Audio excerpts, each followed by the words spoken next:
You're listening to Tara Lynn's A Geek Saga podcast. This episode features audio from a previously aired live video webcast.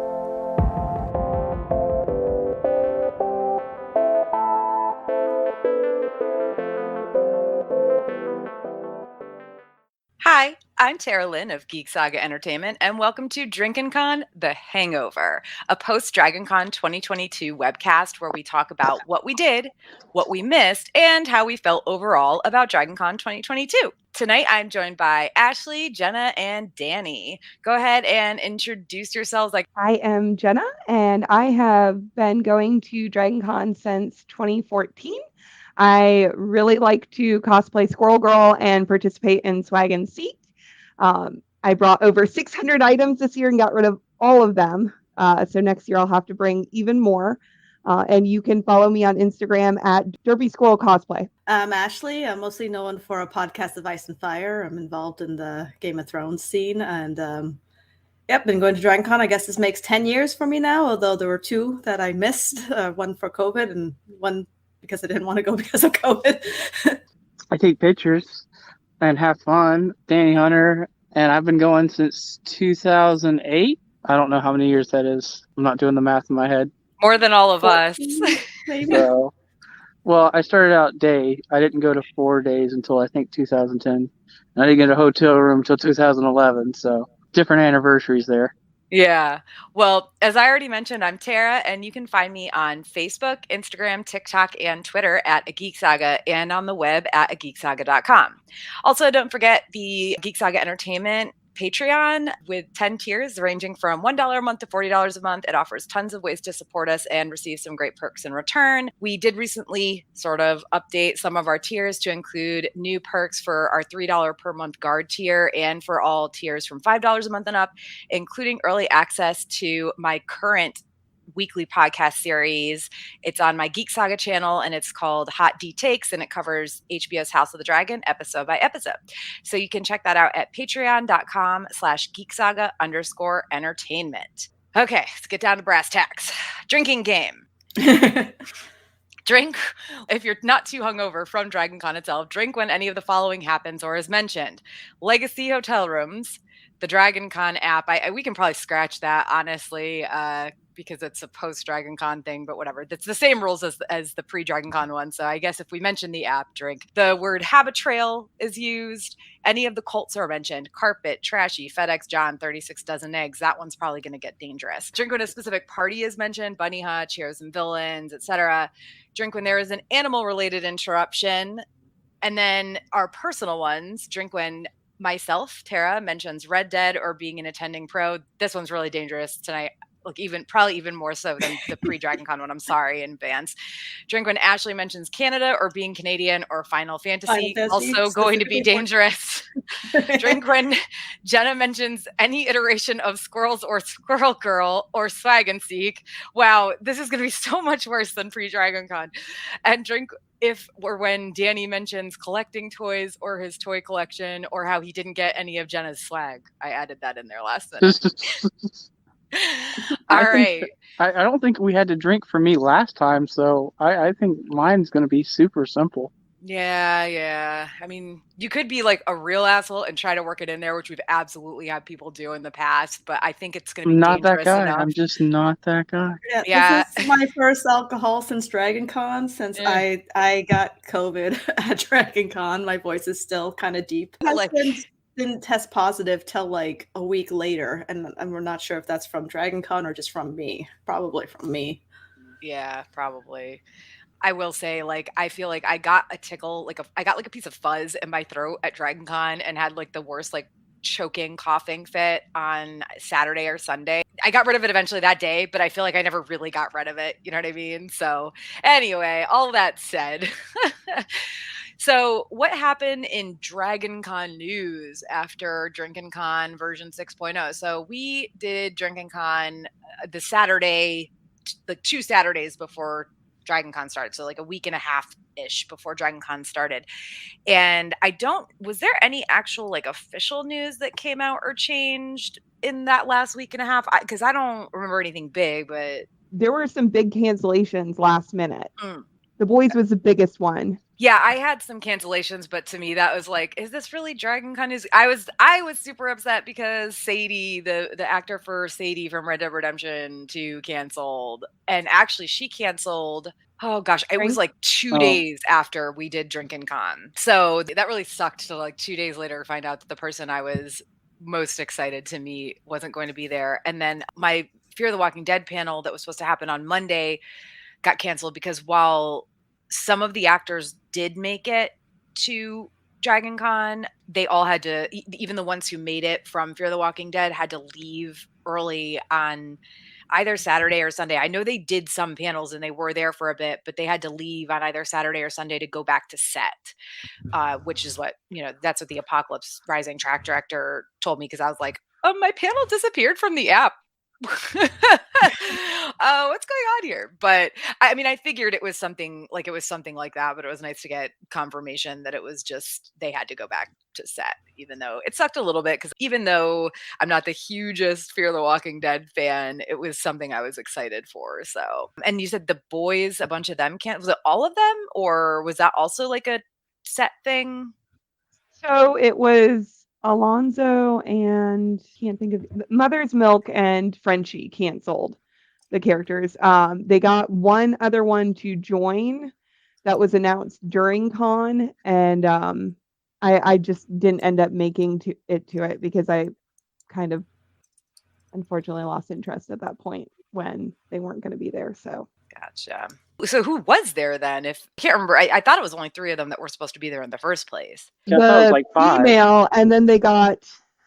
Forgive me, I always get him and his brother confused. They're twins, and they were on Fringe and a few other things. I'd have to look it up. I know who you're talking about. One's in Rookie as the lawyer, and the other one was in X-Men as the Ice Guy.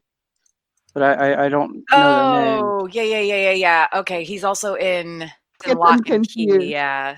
Yes. And I always get them confused, but one of the brothers was there. Yeah. And well, everybody was like, just for fun, his brother's gonna show up and do the panels as his brother just to mess with everyone.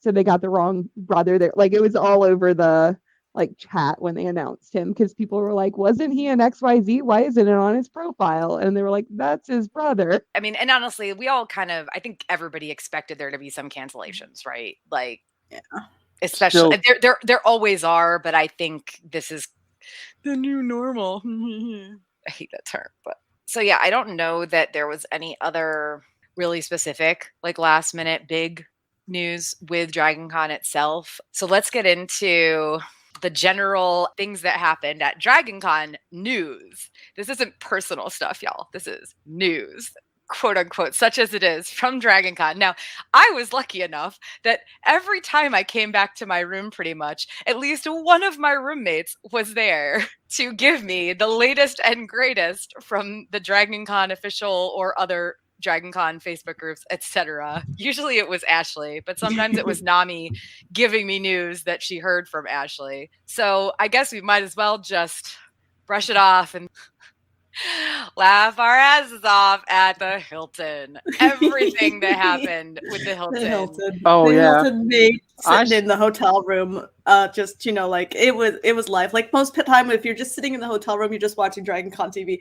This time, I could just go on Facebook and just scroll down and just laugh my ass off at whatever memes were coming up now. And then like the next day, a new disaster had happened. It just provided so much entertainment. Yeah, that was hilarious. So let's read off the litany of the Hilton sins from this year. I don't even think I remember all of them, honestly. We should start with the infamous Iceberg Lounge. Right. The one that was like $100 and something to get in? Oh, yes. 100 is the cheap seats. Yeah. We discussed that in the pre-Dragon Con, Drinkin Con webcast. And we were talking about maybe actors will go there. Like they'll kind of give actors free access so people will want to go there. No, as far as I could see and as far as I heard, it was empty the 2 nights that they had it. Did anybody else hear differently? I mean, I've heard from people who said in the Facebook group saying that when they went, there was not a lot of people there. Like some people who did go, and apparently, if you had like a premium Hilton room, you had like a free. So I think it was mostly people with free access that decided to check it out. And yeah, I had some friends that had like premium Hilton rooms, and they checked it out, but they were like, if they had to pay, they were like, no. And I don't know if this is true or not, but I heard through the grapevine that originally they were using Dragon Con logos and stuff to promote it, and they had to take that back because Dragon Con did not give them the okay. Yeah. I heard the exact same thing, that they had to start pulling some of their advertisements and stuff because they were selling it as an official Dragon Con event, and it was not. The organizers had to go and be like, you can't do that.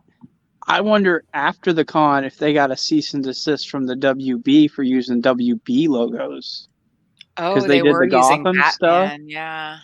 And I wondered if they may not have gotten one quick, but I feel like social media, because people were taking pictures and probably hashtagging, I wonder if they got one like later.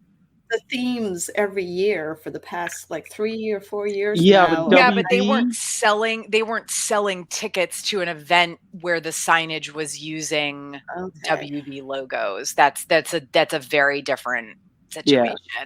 And I mean, honestly, it doesn't surprise me that Dragon Con got on them about them using the Dragon Con logo, even if they weren't advertising it as an official Dragon Con event. Dragon Con does not want people using their logo. You need, photographers permission. Have gotten in trouble for using their logo in the past. There was a post in the Swag and Seek group a few months ago. That was me that mentioned it, not Jenna. Haha, you don't have to drink. But anyways. There was a post in the Swag and Seek group a few months ago because people were putting the official Dragon Con logo on their Swag and Seek, and Dragon Con was like, listen, we super appreciate what you guys do. We know you aren't selling anything, but please don't do that.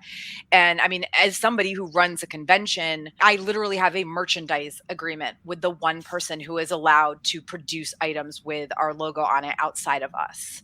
So that's a thing. And honestly, they're probably more protective about it than I even am, because in the past we've allowed people to like donate items to our silent auction with the Ice and Fire Con logo. I do not blame them at all for wanting to protect their logo and protect the image that it sends out. And the Iceberg Lounge was never going to be the image that that's not the inclusive image that Dragon Con wants to send out, when it's literally you have to pay this insane amount of money to just enter this location.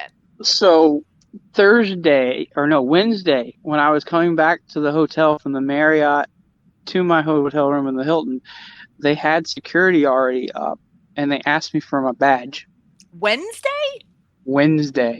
And I was like, dude, I can show you my hotel room. Get a badge on Wednesday. I was like, dude, the badges don't go on sale till tomorrow morning at 10.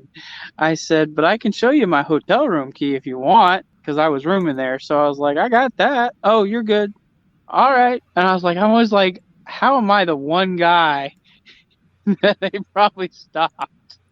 Oh, they tried to stop me at like 3:45 p.m. on Thursday, and I had literally just picked up my badge at the Marriott, but it was still my folder that has like my schedule and everything in it. I hadn't taken it out and taken the little clippy thing off and put it on my lanyard. Like, fuck that. It was Thursday at like 3:45 p.m., right? So it was still in my bag, in my folder, and I just they were like, ma'am, and I was like, ignoring you, because like until official programming starts, and that doesn't start until what, 10 o'clock Thursday? No, they have panels on Thursday now that are earlier, but until programming officially starts, or actually really unless Dragon Con is going to open registration on Wednesday, I don't think they should ever require a badge before 5 o'clock, at least. They opened registration early this year, and that was amazing because I didn't have to wait in line. I think the only thing that happens Thursday morning are like workshops. It's not actual panels. And you have to pay to get into those, and you don't need a badge to do the workshops either. So it's like, and the Hilton is the only one that has ever checked badges on Thursday, in my experience. I could be wrong about that. All right, so let's continue the litany of Hilton sins. The Iceberg Lounge, the weird badge checking way early in the convention. Alcohol prohibiting. The alcohol situation. So I didn't ever experience this, but I had a few friends they did stop if you were like if you were being dumb. Okay, if you had an open container and you were walking from one hotel to the next drinking, they would stop you and tell you couldn't bring it in. I heard the Outside of bucket of that, rum was a big offender. I was going to say, I saw people with buckets of rum that were being stopped. yeah, like I said, if you were being, oblivious, they were stopping you. If you had a flask and you put it in your pocket, they weren't searching bags. However, I heard on early Thursday morning they were trying to. So I have two experiences. One, we were trying to go through the Habit Trail. It was Yeah, I call it gerbil tube. The Habit Trail was stopped completely. I heard that it was because security had stopped the line for whatever reason, and it was stopped for a while. That I actually went down the stairs and walked across the street because I had to get to a photo shoot. I'm like, I have a timeline, damn it. Which photo shoot? Final Fantasy. Oh, I didn't do that one. She was trying so hard to not mention it. You could have just said I can't mention it, and I would have been okay. So, like, I heard that they were, because security was stopping the thing, because he was at a dead stop. People were like, this was in the Marriott. There was a crowd around the Habit Trail. No one could get anywhere, and people were having to go downstairs and outside. When we were going down outside and across, they were stopping some people with backpacks to look in their backpack. They didn't stop me. Like, there were a lot of people that they were just letting by with backpacks, but I guess they were just kind of randomly pulling people to check. It's if you're doing something that they feel that they need to search you for. Because when I was going out to the steps, they had a sign, but I always have my photographer, like my camera on me, and I just power through. My badge is always showing, and I just... This was entering the hotel. This wasn't trying to get out into the back. Well, yeah, no, in both. Boom. You can see my badge clearly because I have it flipped, and I had so many ribbons this year. It was easy for it to stay. I had so many ribbons this year. And I don't buy hotel booze. I just use a Gatorade bottle, so it's like whatever. So I never got. That's what a lot of people started doing, is putting it in. Like, I had my roommate was using his tea. Yeah. Bottles. I think it's people who had like open alcohol from specific hotels who were carrying around like a bottle of Jack. I'm sure that would have raised some eyebrows too. Yeah, I think that what it was early in the weekend, definitely Thursday and maybe into Friday. They were absolutely searching bags and stuff because they thought they could. And then they realized how much of an issue it was going to be to do that for everybody. I never had an issue, but also I don't think I ever walked into the Hilton with a very obvious like beer in my hand or something. But our friend Becca told me, one of our mutual friends went and bought the alcoholic ice cream that they have down. It's down on the lower floor of the Hilton. Yeah. It's like the booth is like right inside the doors from where you go out to the photo shoots, right? Yeah. And he took his alcoholic ice cream outside, and they wouldn't let him back into the hotel. You can't even get into that outside photo shoot area without having already been in the hotel. Like, yeah, it's completely that initially they had the side doors locked and you could only go out that, but that ended by Saturday or by, I think, Friday midday. Fucking nightmare. That's a fire hazard. And I think that's why it ended, is because somebody probably went and complained because they were doing that. But yeah, the Hilton was doing... We can talk about the Hilton all weekend. So did anybody hear that prior to Dragon Con, they tried to break their contract with them? Oh, really? I heard that. I heard that they're trying to get out of Dragon Con. All the tweets to @Paris Hilton, like, fix this. I cannot imagine a world in which even if they had the money to buy their way out of that contract, it would be smart of them to do so. Because what weekend in the year can you boast that you have your entire hotel booked solid, every single conference room paid for and booked, and on top of that, like parking as well, all your parking. You have so much food money you're making, beer, liquor, breakfast, you name it. That's like, I can understand Dragon Con being a hassle, but still, that's gotta be paying like for a good chunk of their year. Well, here's another thing I heard is the hotel management, the upper management of that hotel had changed recently. And that was part of the problem, is the new management was trying to nickel and dime Dragon Con and everything. They don't understand Dragon Con. But listen, like, but isn't like the Habit Trail built for partly because of Dragon Con? Damn it, Ashley. Start call it gerbil tubes like I do. A Habit Trail is a gerbil tube, so I feel like that also. You just said it again. Fuck! No, doesn't count. I need to refill my drink already. This is dangerous.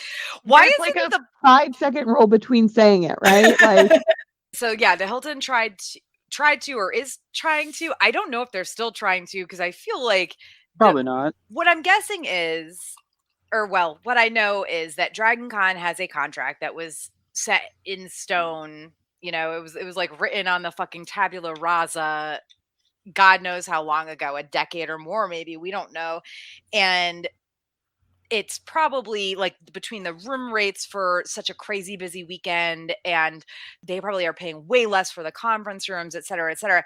The Hilton thinks they can eke more money out of this if they're not in that contract, but they would have to buy their way out of the contract, A, which I'm told they can't afford. B, even if they bought their way out of the contract, lol, good luck at getting Dragon Con to suck up and pay more money to you. Like, because Dragon Con strikes me as the organization that would be like, ha ha ha, fuck you. I mean, to be honest, I would do that if I was them. Yeah, like, they'd only have to do it for a year.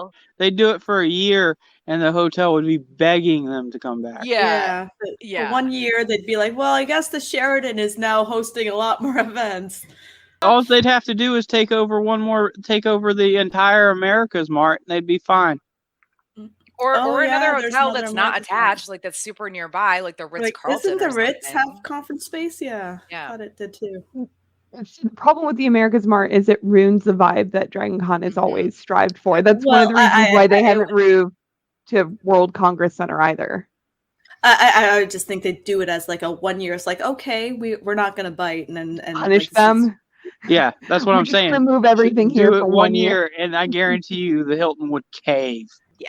Because the only thing people would still try to do over there is probably make the photo shoots, which I can attest next year will mostly be at the patio steps with the issues that happened at my shoots, unfortunately. Continuing the litany of Hilton sins, the alcohol bag checks. Was there something else before the flood? There was chairs. Oh, something about chairs. Like, I don't really understand the situation, because from what I understand, a lot of the lobbies move out chairs for Dragon Con to make more space.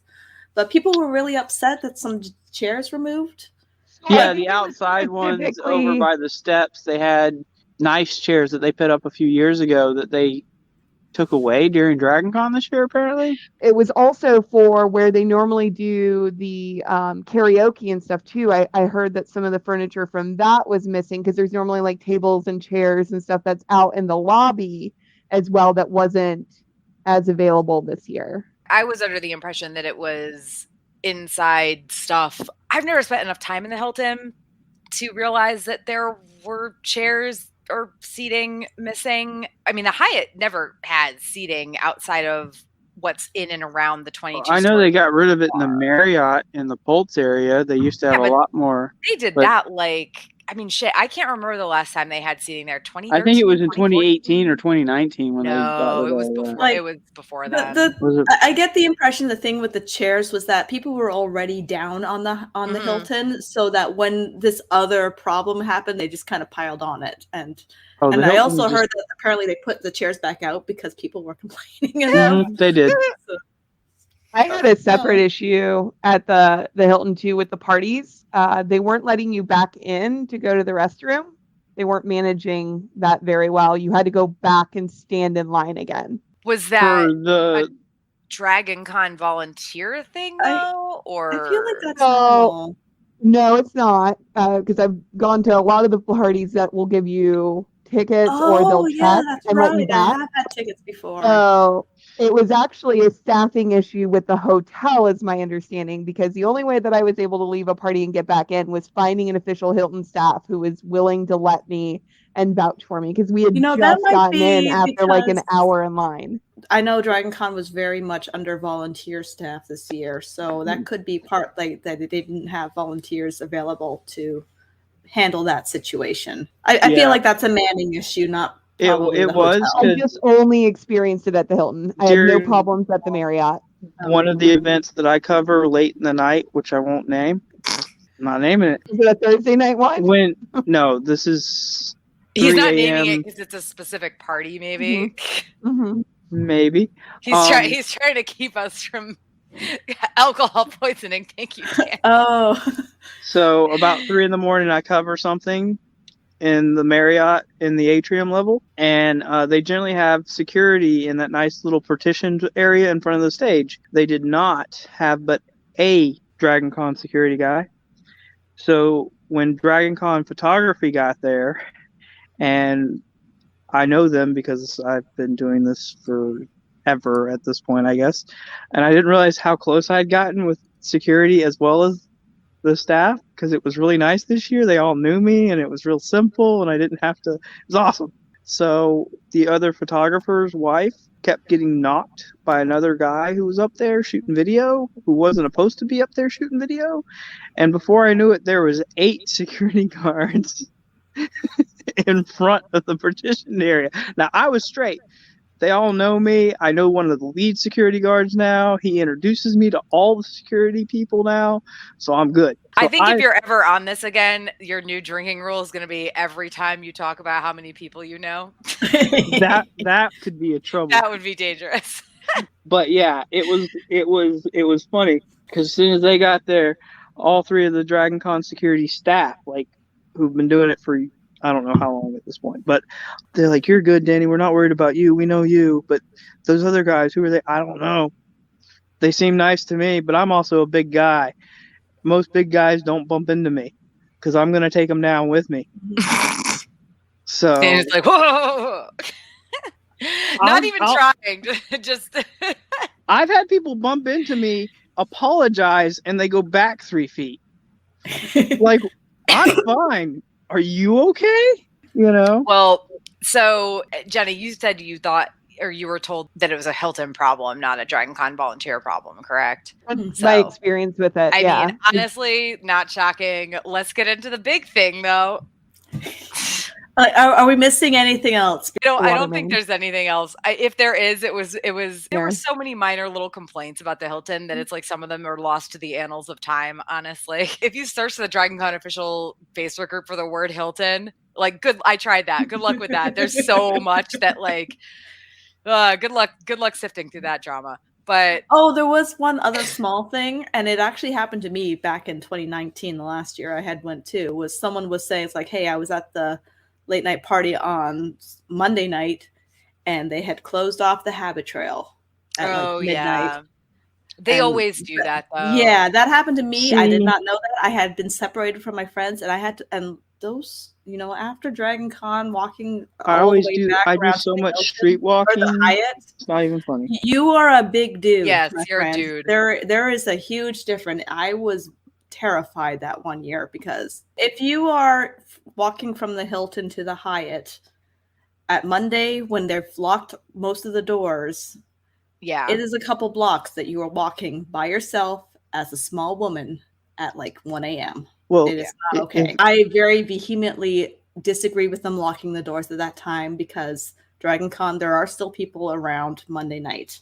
And it felt like what do they do? Like, especially the one from the Hilton to the Marriott. It's a straight little like you can't even get into the back doors of the Marriott there. You if you just want to walk outside and cross the street and try to get in that way, you can't. You can't. I don't think you can get in the back doors of the Hyatt either. I experienced that in either 2018 or no, it was 2018, I believe. And it's not just the Hilton to the Marriott. The Marriott to the Hyatt does it too. I've experienced that as well. Oh, really? I'm not there late. And in a way, I get it because like they do have to open for like business Tuesday morning, but in another way, it's like maybe don't.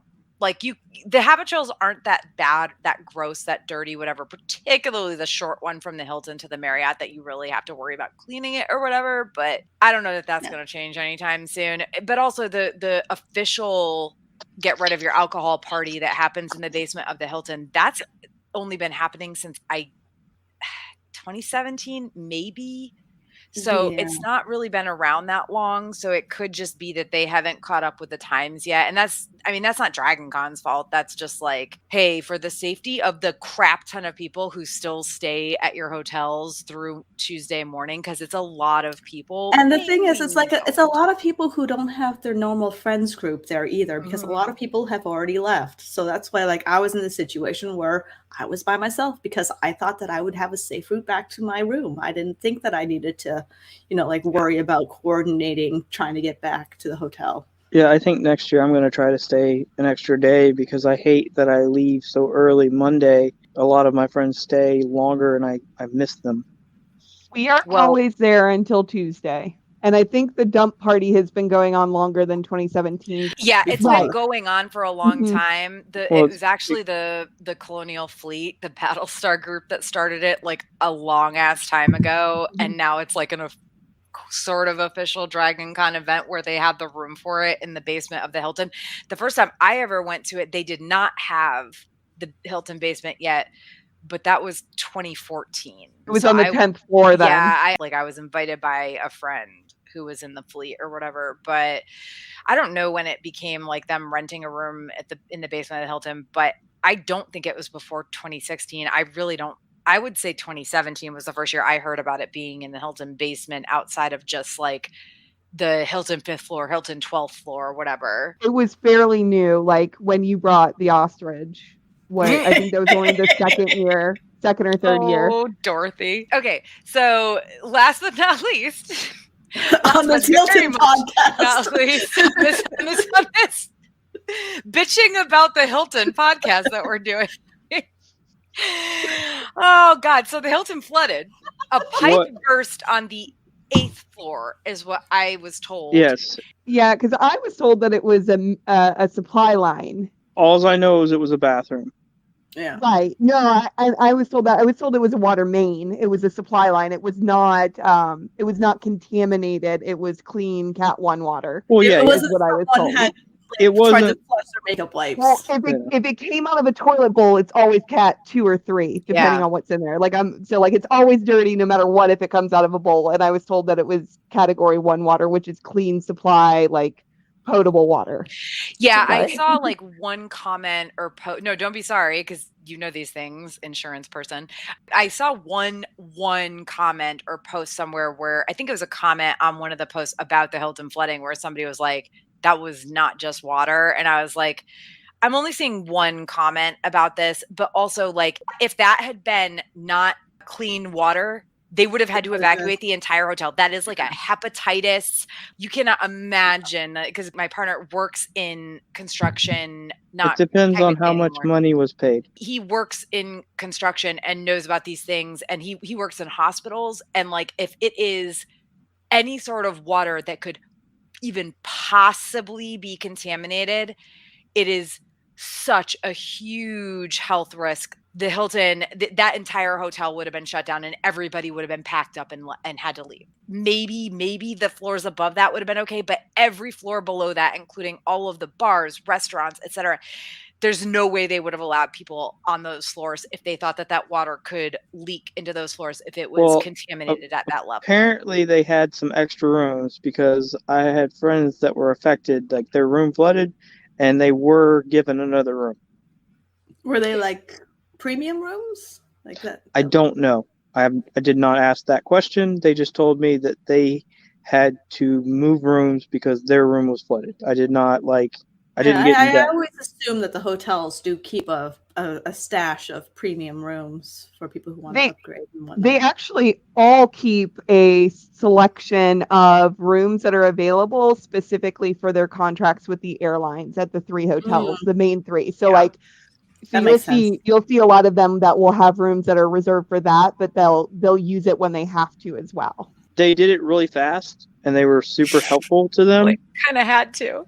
Yeah, but I don't know how many rooms were affected in this because I didn't, we'll I probably just never know as someone who was sitting in the hotel room watching the play-by-play, I was texting every group I was in, being like, "Hey, are you guys staying in the Hilton? Because you might want to check." Can you imagine being somewhere in full cosplay, doing your own thing, not online at all, and finding out that your shit could be destroyed? Yeah. When I first heard, I thought it was rain because it was, it was the day it was raining.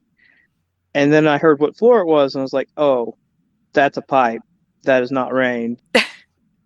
That photo that just keeps getting circulated, I don't know who the fuck took it. Kudos to them. And it's just the water, like, moving.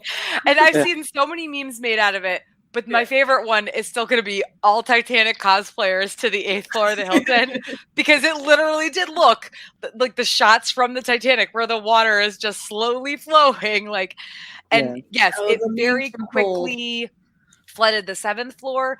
I don't really know how bad it got on the floors beneath it, but I do know that within a couple hours, it was already dripping into a bucket in the lobby. So I saw someone post a picture of their room with water kind of trickling down the wall. So, I mean, it's not like they're going to be flooded, but like if you had anything next to a wall, I would have been concerned. Which is literally like our entire room since the Hyatt got rid of all the storage. We'll get into that in a minute.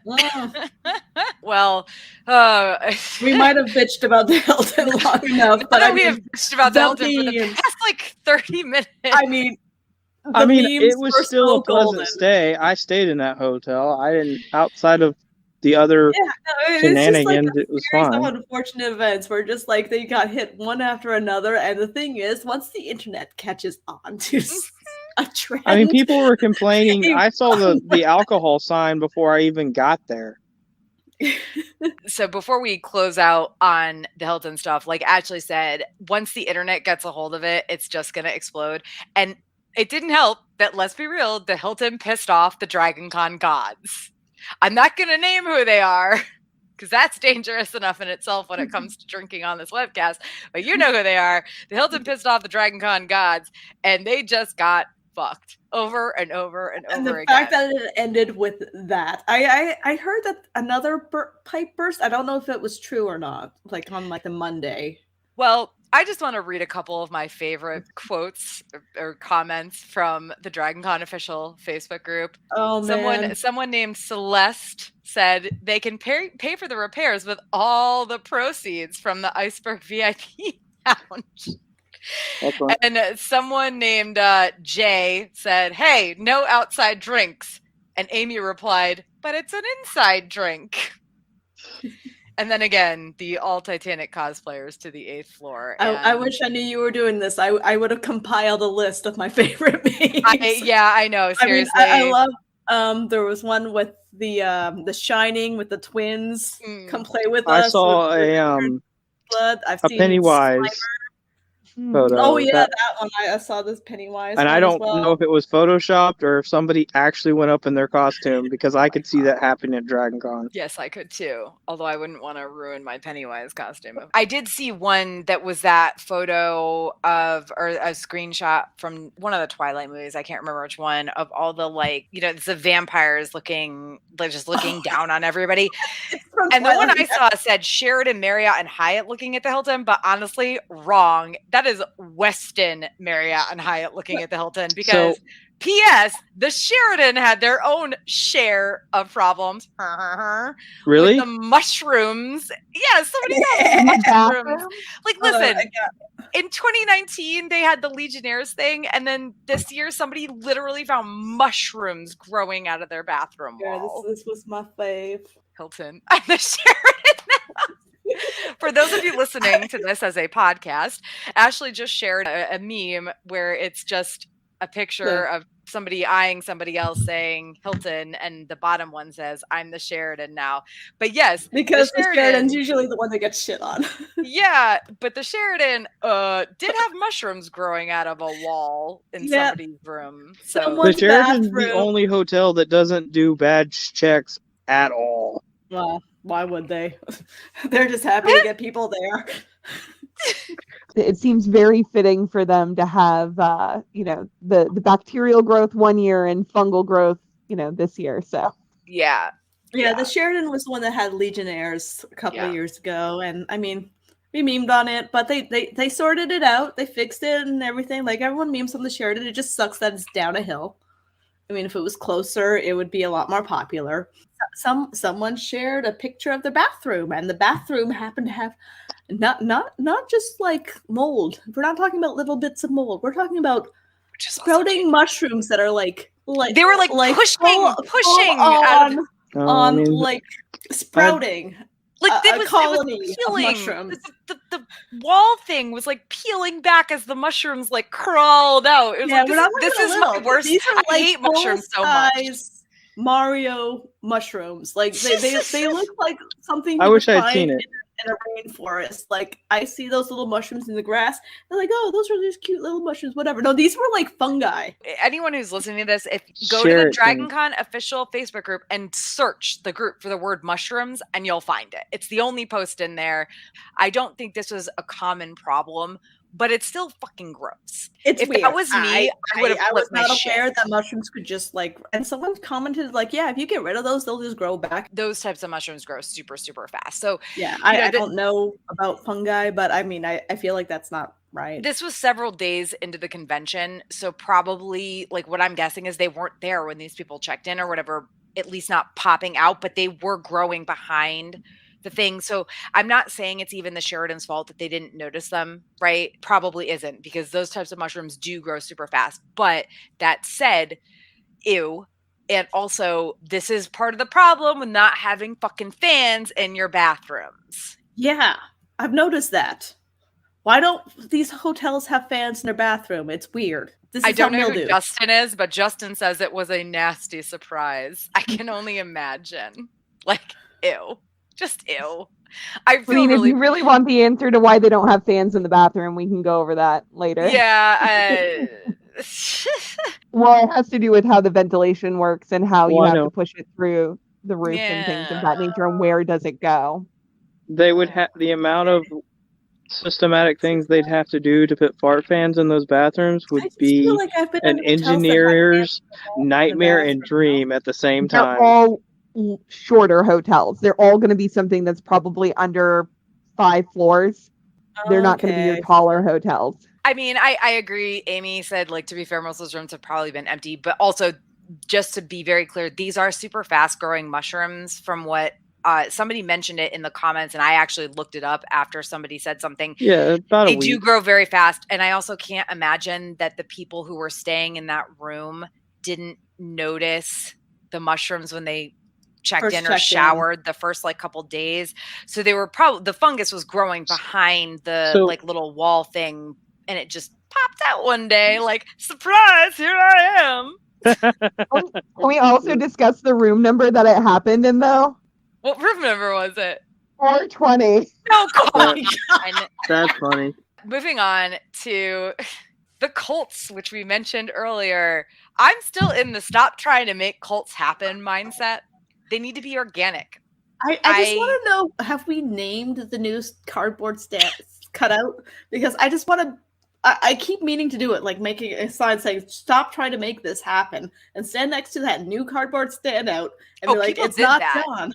Yeah. Dragon Con cults, quote unquote, because this isn't actual cults. Cults at Dragon Con need to be organic. I gave the 36 dozen eggs cult in 2020 a pass personally because everybody loved Tony. I learned about that one this year. How did that one happen? Yeah. It was a 2020 thing. Yeah, it was in like one of the first virtual Dragon Con things where Tony, who's one of the like, I don't know what he's like a volunteer PR person, etc. Like really, really like just stand up, cool, funny guy.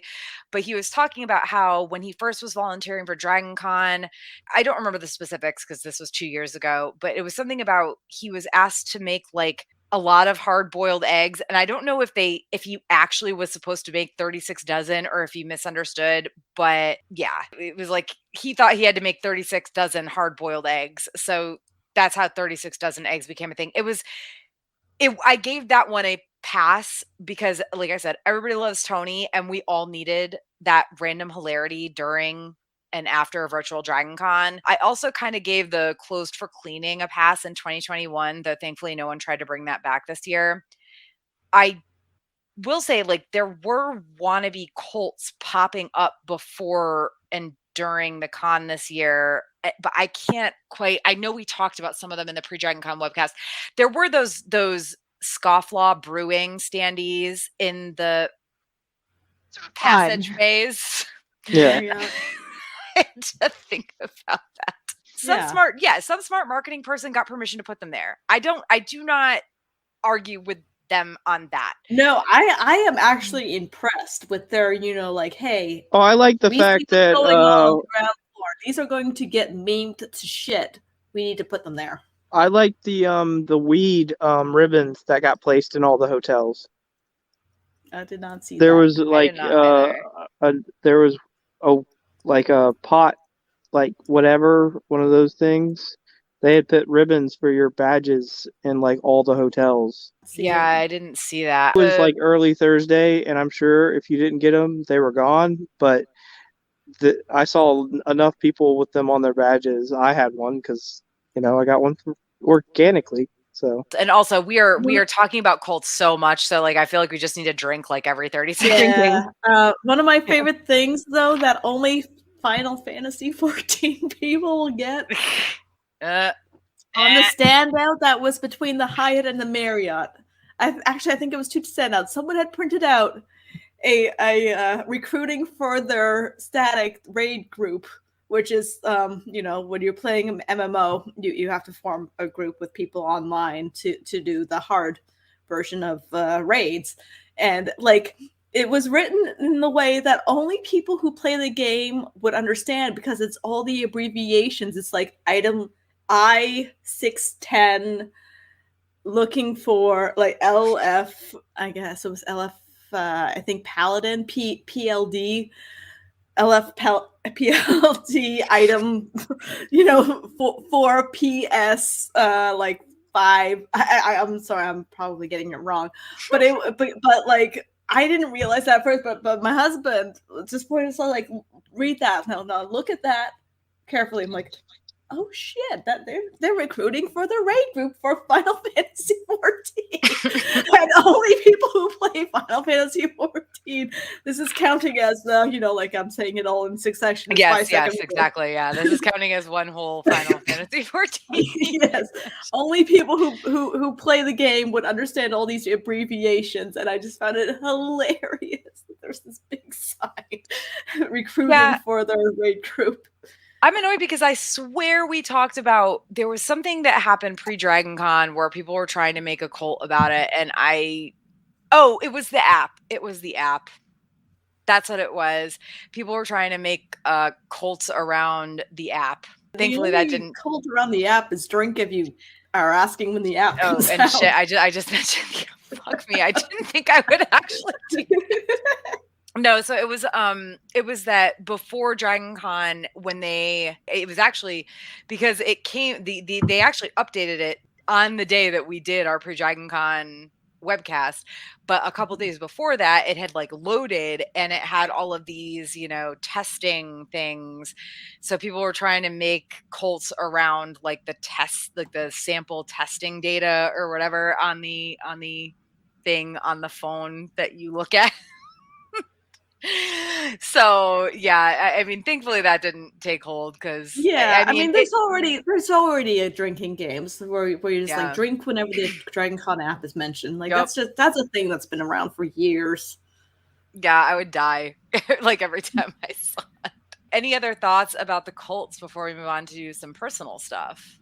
I think next year I'm going to try to do a photo shoot based around the carpet one. Thinking about it, or just a cult of the con shoot in general, but I don't know all of them. They do have the Dragon Con cults, and it'll be like the Carpet and John, and like Carpet and John are the only two that I really know about. There's that. There's now the googly eyes. People are doing googly eyes like add-ons to their cosplays. I miss Trashy. Everybody does, man. I walk on Marriott carpet every day. I have it as my welcome mats to the house. How would you? Why? Like, did you buy a printed one, or did you actually get? This is Marriott legit from the hotel carpet. The trash bin. Oh my God! Why would you that do somebody that I bought? I have people who did it. Those industrious people who raided those trash bins are like, oh, I had one. All right, well, we're gonna talk about some personal Dragon Con pros and cons. I'm gonna add one more person to our little shenanigans here. All right. This is Amanda. Amanda, can you hear us? Hey, yes, I can. you. I know her. You know Amanda. So yeah, this has been today has been just a litany of like people are joining, then they're not joining. People are joining, then they're not joining. Right, so, I gotta go get some things in preparation for this. Yeah, mine's down here. That sounds bad. Does everybody have a full drink? I feel like this is gonna be dangerous. So again, we're gonna talk about some personal Dragon Con pros and cons. We're gonna start with cons first, like just to get them out of the way, right? We don't have to go in any specific order with each other, but just keep in mind, like what we're gonna do, or what I'm going to do, is full on moderate this like I would a Dragon Con panel, and we're gonna go around clockwise. So it'll be myself, Jenna, Ashley, Danny, and then Amanda. Okay, and so it's only let's just let all the ladies go first. I can go last. Okay, last. Danny gets to go last. So we're gonna go through some personal, but not too personal, Dragon Con cons and pros. We've already talked about the Hilton so much, but then I forgot to mention this earlier because it was in this section. I don't really know why, but general cons. Again, laugh my ass off at the Hilton. Seriously, though, did you guys hear that somebody was supposedly using a master key to break into rooms? No, I hadn't heard that one. So I saw a post it was actually a not Dragon Con group that I'm in, but like a fandom group in general. And the person who shared it was somebody who goes to Dragon Con. But yeah, then I saw something on the Dragon Con subreddit today where somebody did actually get their room at the Hilton broken into. And there was like the door was shut, locked, whatever. Nobody else but them and their partner had a key, and like a whole bunch of their shit got stolen. But yeah, apparently somebody was using a master key to break into rooms at the Hilton. Because my understanding is hotels can check who's had access to your room via keys. Oh yeah. So they would be able to tell if it was a master key. Cloning is very easy to do. Yeah. As far as duplicating keys, because. But as soon as security knows, they can cancel those keys and real fast. Yeah. But yeah, so that was one thing I forgot to mention in our litany of Hilton disasters earlier. But don't worry, I won't forget it next year when we reprise our disaster.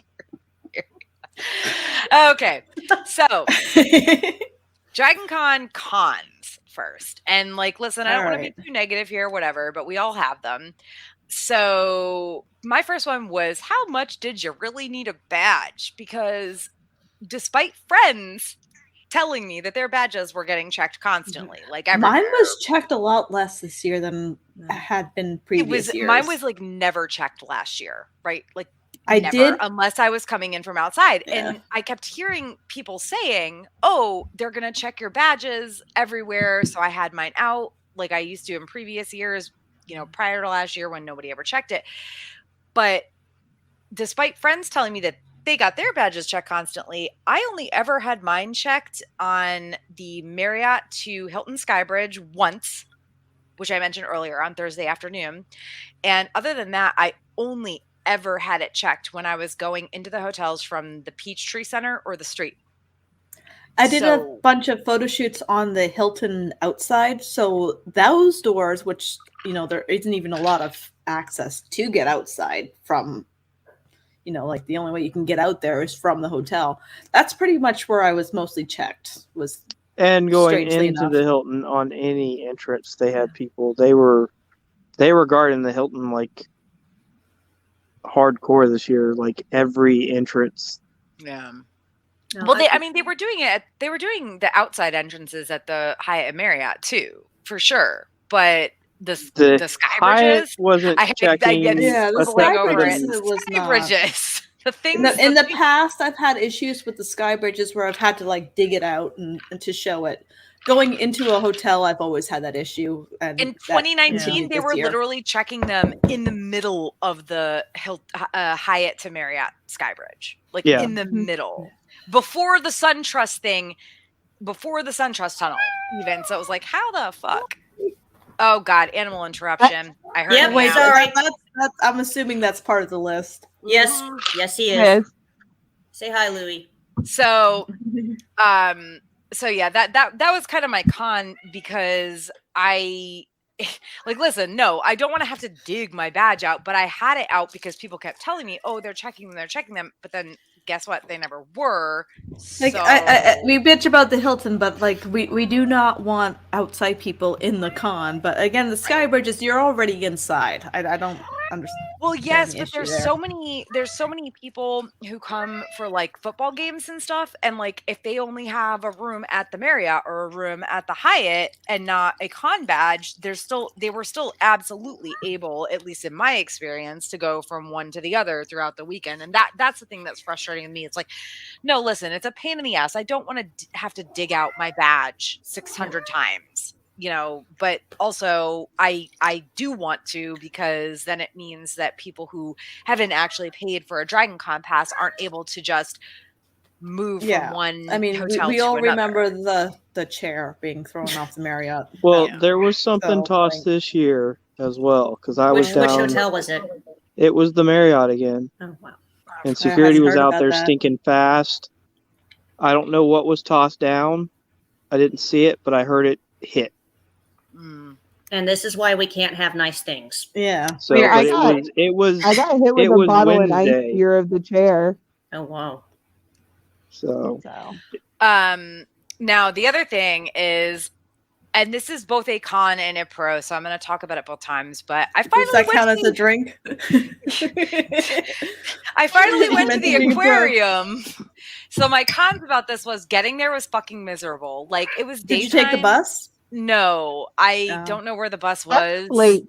The bus is at the Marriott, and it was really late this year, and it was not good. We ended up. I would have just walked it. It's only like 4 blocks. I actually thought about walking it, but what I was wearing was absolutely not going to happen. It was going to be too hot. But then I stood outside of the Hyatt sweating for 20 minutes while I waited for an Uber or a Lyft or whatever. And then once we got in the car, and again, this is not on the driver's fault. This is like, it's entirely just timing and everything. Just getting there was fucking miserable. Okay. We left our room like right at 7. We didn't get to the aquarium until like a few minutes before 8. That's how bad it was. Now, the other thing I wanted to note is that I had a VIP ticket. So with VIP, which I'll talk about later, but with VIP, which is totally worth it.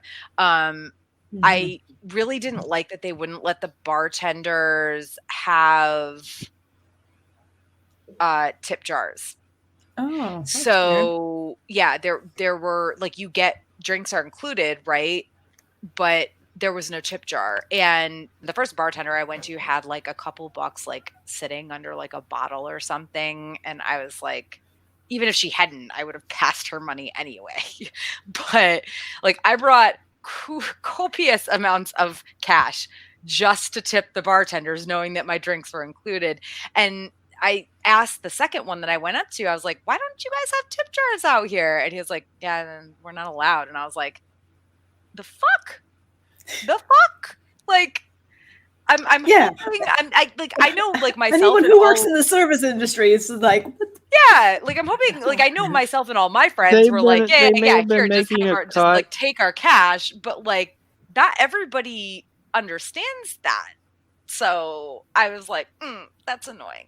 That, and I think just generally like the thing I complained about before the convention, which was them not requiring vaccination or a negative COVID test, which absolutely led to this being a super spreader event. Yeah. Yes, it did. There was no like half the people that I've hung out with that weekend has COVID. Like half didn't, and we were all together. So it's amazing that like not everyone got it. Like some people have better I immune think for some whatever. of our no, I think I got it. for myself and our other roommate who didn't get it, I think it was because we both had it this year already. Like officially had it. And Keith thinks that he had it too earlier this year. But like as someone who's done, like looking more and more into like masking and whatnot, like it's masking is not going to fix this. You have to actually have like vaccine checks. Well, and also like I get that the new variants are kind of not, they're ignoring the vaccines and even the boosters to an extent, but the fact is there was no mask mandate in Atlanta like there was last year. So the only place anybody could police it was in panel rooms, and most of them didn't do that either. So just saying. All the tracks any public area, they could not enforce masks. It was not on Dragon Con, they could not legally enforce it. Like that's just the way it is. You're in a public space, they can't force you to wear a mask. They didn't do it at anything that I went to that was Dragon Con official, was not forcing it.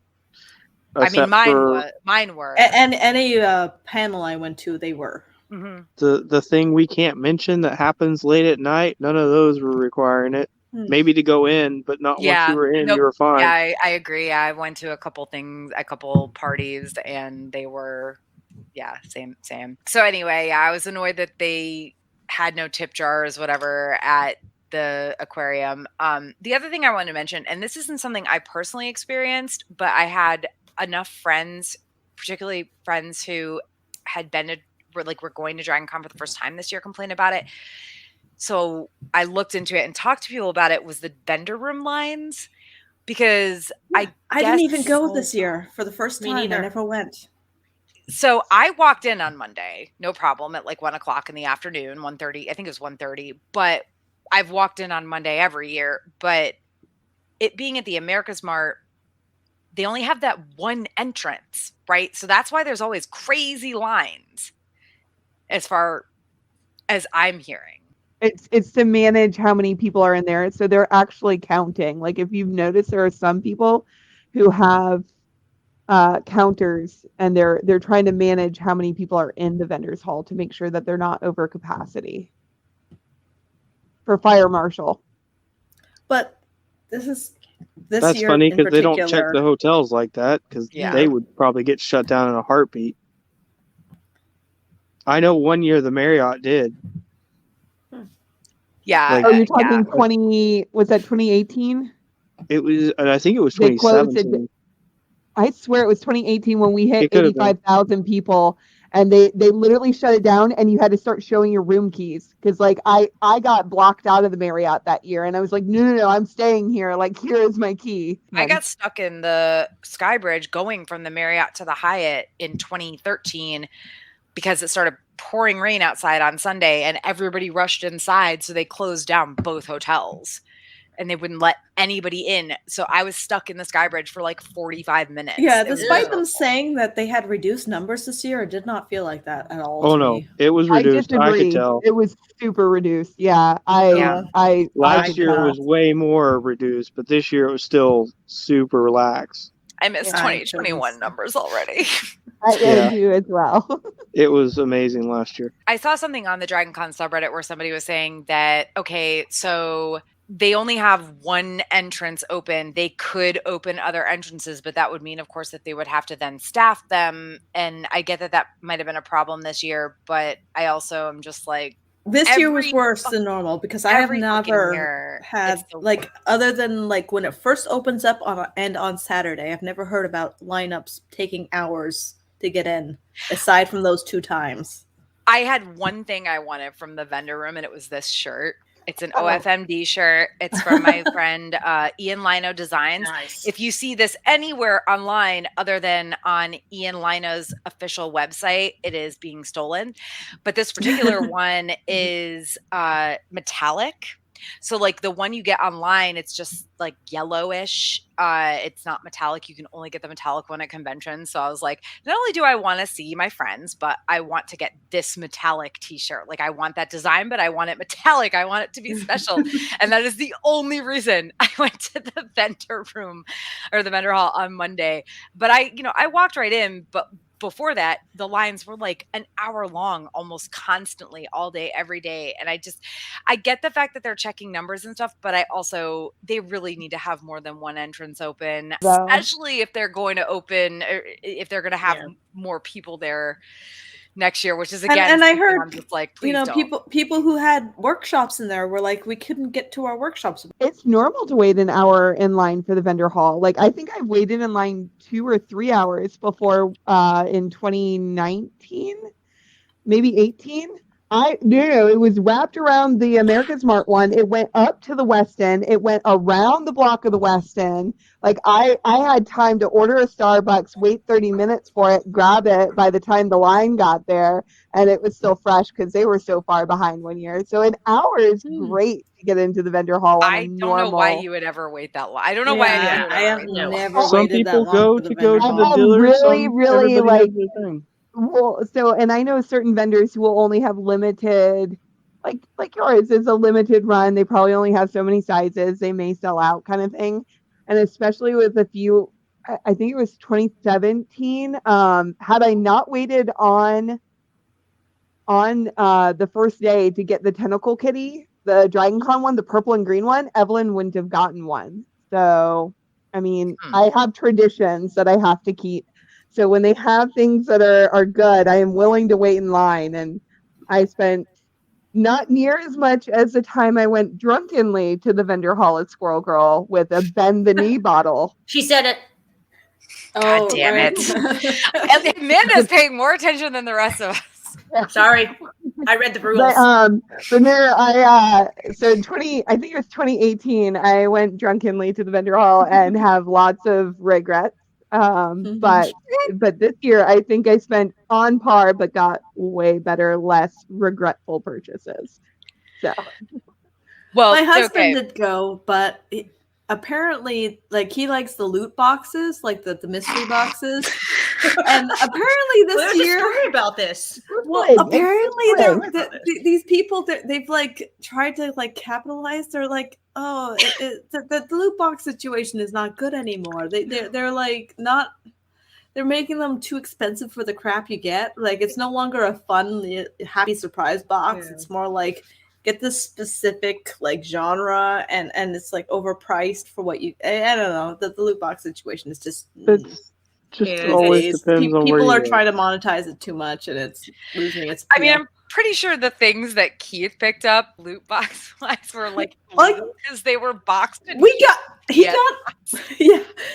found ones that were not specific to a specific genre or. Where is the IP. base? Goddamn vase! They had like some like dollar store vase in the loot box and the tiny glove. I want to see it. I haven't done it. Wow. Me later. I want to see it. I'm sorry, we haven't done anything to unpack it. Yeah, same. I literally pulled this shirt out of my suitcase from Dragon Con to wear tonight. Okay, I put up my stuff here to show. I haven't even unpacked. So, all right. Well, since we've been talking for a while, and Amanda's brand new to this, let's actually go to Amanda first. Amanda, what were your Dragon Con cons? Nothing too personal, just kind of like things you experienced that were meh. I got COVID. Yeah. Well, so did a lot of people. Yeah. That was the worst souvenir I've ever gotten from Dragon Con. The second worst one I got was the hematoma from donating blood in, I think, 2016. Oh my God. Yeah. Well, that's gross. Sorry. Like a bad time. Yeah. So is getting COVID your only Dragon Con? I mean, listen, like there were so many people. Nobody was masked. There were no vaccination requirements, etc. I overheated in my Bilbo Baggins costume, but that's kind of a normal thing now. So the dressing gown, the 6 it wasn't pounds really even that hot this year, weirdly enough. Yeah. Although I did come back to the room one time and strip down to like my underwear while Ashley's husband was in the shower. And I was like, hopefully I'll get my clothes back on before he gets out of the shower. But right now, everything I'm wearing is soaked through with sweat. So I get the overheating thing. Oh, that happened. I am always hot, so no, that was I think that was about the only con that happened for me. I know I got really, really, really drunk Thursday night. Took a nap and then wandered around. Don't really remember wandering around Thursday night, but apparently I did because I came back with a bunch of swag from Swag and Seek, and it's like, where did all this come from? I mean, hey, I feel like that's a pro, honestly. I know, but it's like, where did this come does that from? count? I don't remember getting it. No, Jenna didn't say it, so it doesn't count. But she toasted us, so I feel like we have to toast it. Honor it. All right. Well, Jenna, what are your Dragon Con cons? My cons, I didn't get to a single panel this year. That's a con because I found other things to do. Big con, I have no photos of us, Tara. That's a huge con. I have some. And I think the biggest con of all is I don't have 3 of me to experience the con differently because there's always so much to do and I always feel like I'm missing out choosing other things. So like I really decided this year, like there was a goal of no new friend groups because I am like, there are so many of us that I have met and loved through the con. And it was like, I don't know if I have time and energy to make a good relationship with a new person. Hold on and have I have that no idea what you're foster it. talking about on that. Well, but like, so I met Tara through Dragon Con and we've been friends since meeting and found out like we were local to each other. And I have 3 other cliques that are very much the same way. So it was like, I think I've run out of time to figure it out. So I guess that's a pro though. But yeah, no, the cons were not getting to panels that I wanted to because I found other things to do, not having enough of me to do the things that I wanted, and not getting enough photos of when I was in the cosplays that I liked. So. Yeah, I did not get enough photos. I tried. I even went to Brian Humphrey's booth a couple times, but the problem was I always went to his booth when I had to be somewhere like 30 minutes later, and I would wait for like 15 minutes and then I'd be like, I gotta get to a panel that I'm like on, so I can't like wait longer. Well, another thing that I never made it to was an actual meetup for Swag and Seek. I stood in line because it had announced that it was going to be, I know you got to drink. Sorry, I said it. Drink. But I stood in line for one, and it said it was supposed to start at a certain time in the app, but then it was like pushed back an hour and I missed that. So I was like, no, I got more important things to do. So I just started handing out stuff as I was leaving. I was like Santa Claus. Yeah. All right, Ashley, what about you? It's hard to say because, okay, I was planning on taking things a little bit easier this year.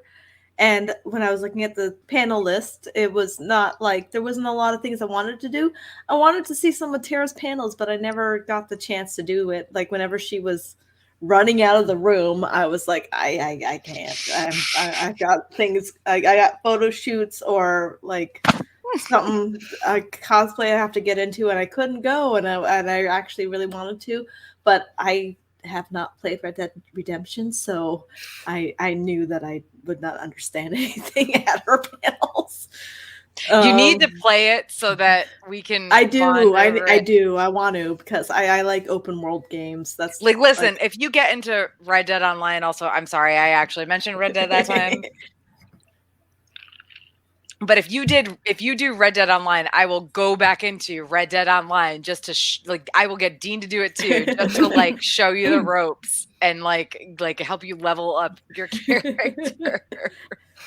So the only panel I really got to was Final Fantasy. Damn it. But I found out there like that the singer from for a couple of the songs in the game was at Dragon Con because all the voice actors are British, so they never come over. But the singer is American, and I was like, oh well, I'm not gonna put this in my app because he's probably doing his own thing. But then I found out afterwards that he did perform a couple of the Final Fantasy songs, and I was kind of upset that I missed that because I think it would have been really awesome to see. I made the assumption that he was doing his own thing, not video game. It was Dragon Con. I should have realized that he was going to play to the crowd. Yeah. So that upset me.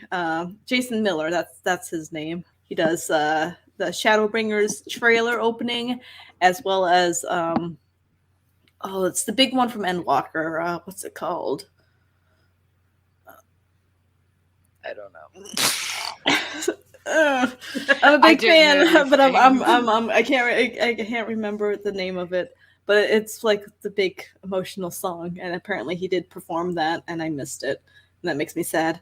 A couple of my cosplay groups did not go swimmingly. They kind of, when you do a big group, coordinating at Dragon Con does not always fall together as you would like to think. Some people are hungover. Some people have decided to do other things. Some people have just not. Yep. So one of my costumes, I don't do them anymore. I'm like, I'll do things with the friends that I trust. One of the costumes I put a lot of work and effort into, many hours, and was really proud of. Did not happen as a group, and I like to do minor characters. I'm one of those people who likes to be a part of a group and likes to have a full group and not just a million of the main character.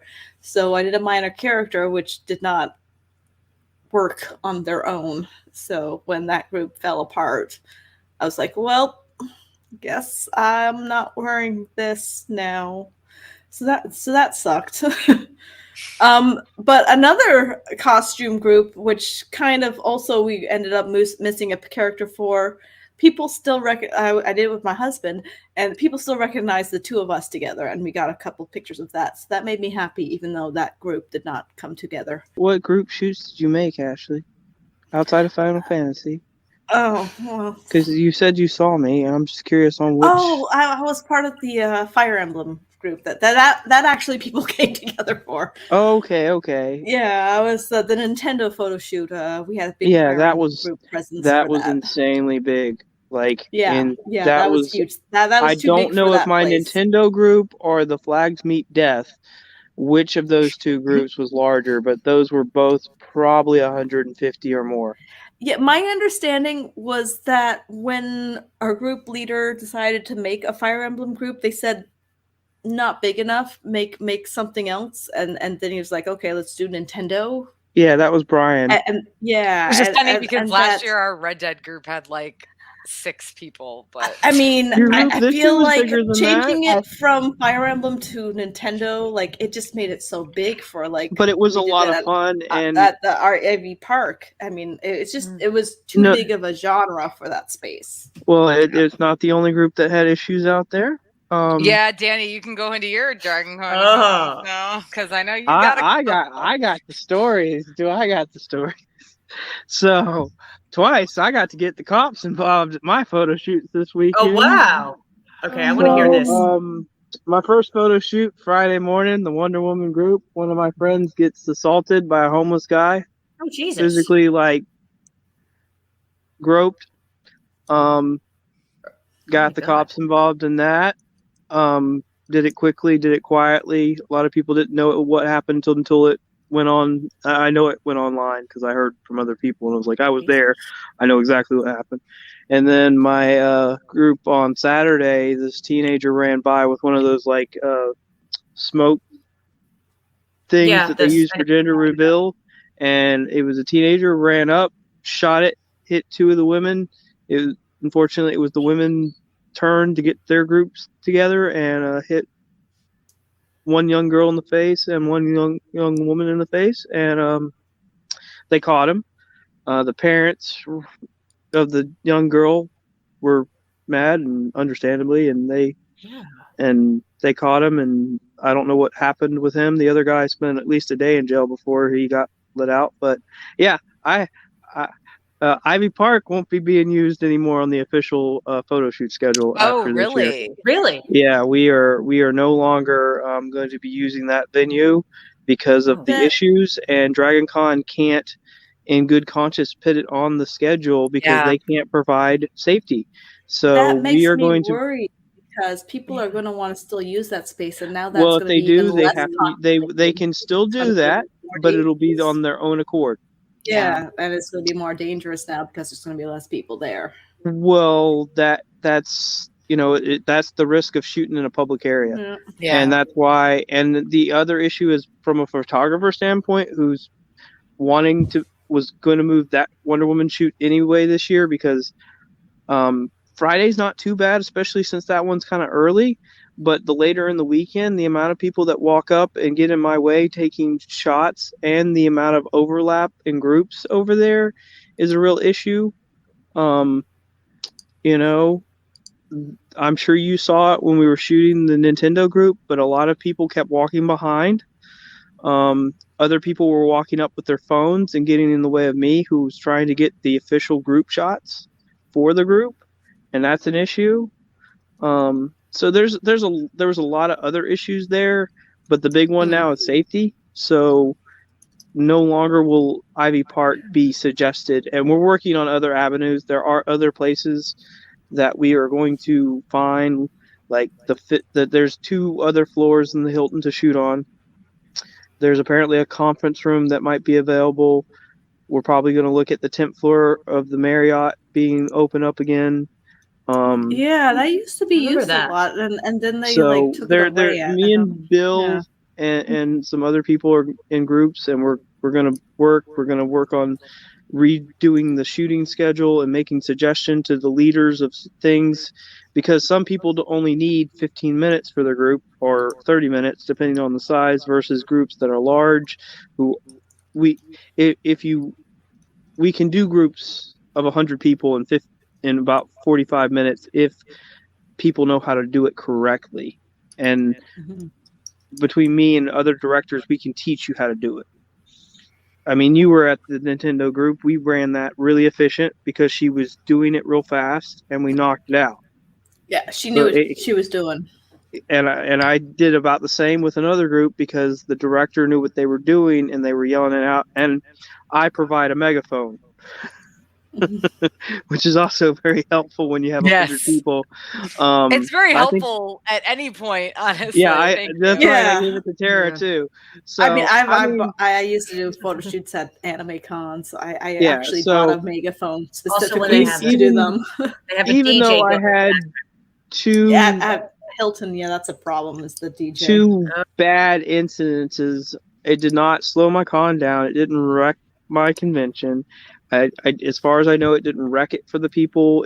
The girl who it happened to, I was in constant contact with her, and she was a little frazzled, understandably, but she was escorted pretty much the rest of the weekend. She also knew that guy was in jail for at least a night. Unfortunately, he got out, but that's overcrowding, and what are they going to do? He lives on the street. How are they going to prosecute him anyhow? I mean, I will say this much. It's been a long time, but at Dragon Con 2013, I believe. Yeah, Dragon Con 2013. I was at the Hyatt. The Marriott on the smoking deck. And this was back when they still had those planters out there on the smoking deck. And I was, not that it matters what the fuck I was wearing, but I was wearing my Starbuck BSG costume. So BDU pants and the BSG tanks, nothing revealing or whatever. Yeah. And I had a shoulder bag that had stuff in it, drinks, etc., or whatever. And I set it down on the ground, and I bent down to get something out of it, and some fucking dude ran up behind me and smacked my ass so hard that I almost face planted into the cement of the planter. The only reason I didn't is because my significant other at the time caught me. And I mean, it was it hurt. Okay. Yeah, I was wearing Shura from Blue Exorcist one year, which is a bikini shorts outfit from anime. But it's not even talking about men. A woman walked up to me, grabbed my crotch hard, and groped with their finger up like this. Like, and we got security, but like at that point, Jesus. by the time security got there, it was they were like yeah. the guy that smacked my ass. Like, that happens. My significant other and like a crap ton of other dudes who did not even, they were just standing around and saw it happen, like chased him down the stairs. I don't really know what happened after that. I imagine, like, I heard a lot of yelling and I was like, I ain't going down there. Yeah, no, I just want to say, it's like like, I started yelling at this woman, and it's like people were like, what's going on? And it's like even if it's a woman who does it, like, if you see something shit like that, go get staff, go pull someone over, because like, don't just be a bystander, just do something. Don't, like, because these people need to be caught. I always, like I said, if you ever need someone, I walked friends back to their hotel room, like when I was staying at the Westin, and we were going, and I was covering the party at the Marriott, and walking friends back. We had this guy who was following my two go-go dancer friends who were wearing, what they wear to dance in, and this guy was starting to follow us, and I finally went, dude, you need to go. You're creeping them out. They're both taken, and you're not going to get anywhere with this. And I just, shut it down. So, I mean, my friends were shocked because they've never seen me like be assertive like that. But, I did the same thing to that homeless guy who groped my friend. I went over to him, grabbed him, told him he needed to leave, and the cops were on their way, and got him away from her, because he was following her after the situation, but he wasn't following her after I went and talked to him, because he didn't need to be near her. But, somebody's giving you a whole bunch of hearts for being a good dude. Well, I did what anybody should do in that situation. I think that it's important to note that I've been going to Dragon Con since 2012, and this sort of thing has only happened to me that one time. I know these things happen. Like, of course I do. And obviously it's on Dragon Con security to take care of them when they can. In Hardy Ivy Park, that's unfortunately not really on them, but it sounds like that's not going to be allowed as like an official, photo shoot location going forward. I mean, people are still going to use it. I know they will. Yes, of course. None of my groups, if they want me to shoot, I'm pretty much going to say, hey, if you want me to shoot your group, Hilton. That's where we're moving to. Now, if someone wants to set up something one-on-one and we meet up over there, that's completely different. That can be a little bit more controlled. I hope the 10th floor of the Marriott gets opened again, because I think that's weird that they ever closed that off. Well, they're using it for volunteer space now, though. Oh, is that what it is? So it's a volunteer lounge now. So I don't know if they will open it anymore, because it is completely blocked off and only for volunteers now, really. Well, I know that they do the 501st party up there too. So we're gonna me and the guy who runs the photo shoot, many people know Bill. Yes, sweetheart. We love Bill. He's an amazing guy. We met, I don't know when, years and years ago. I've been doing photos for so long at this point, it's just a blur. But we're gonna look at different places. We're gonna be restructuring a lot through the winter before we post up. So we're going to try to make things smoother. We're going to have where the listing for the stairs are better, because that was another issue. People didn't know what stairs that they needed to be on. People did, however, vacate when you asked them to, at least over there. I know at Ivy Park, another issue was solo people were trying to take pictures, and then a group would come over, and we would pretty much just have to kick whoever the people taking photos of. Yeah. And on that note, Dragon Con pros, I don't want to start, so let's go with Amanda first. Oh, God. So what are your Dragon Con pros this year? The best things about you meant pros as in... Yes. I thought you meant pro attendee. No, I have been going. I'm going to try to be that next year, Tara. Dragon Con positives. Are we talking about pro drinking or pro I've been going so long they should be paying me money? Just no. Like pro, Okay. like positive things that happened right. to you this year, fun things Okay. you did. This is the probably top going to three be or whatever. This is going to be boring for everyone else, but I went to the. Oh, and by the way, if Amanda mentions Tolkien, we need to drink. Oh, that was number 2. Yeah, I know. Thank you. No, this is going to be so boring to everyone else, but I went to the 90th anniversary of the Conan the Barbarian panel. Okay. 90th? 90th. He has been written for 90 years. Oh, yeah. Okay. No, Seriously, I had no I went to the idea. Conan Barbarian photo shoot. That's awesome. I didn't know there was one. But yeah, that was fun. The movie is 40 years old as well. I missed that panel. I wanted to see that, but I think I was hungover in the middle of the day. Again. That's Dragon Con. Okay, no, that's just me.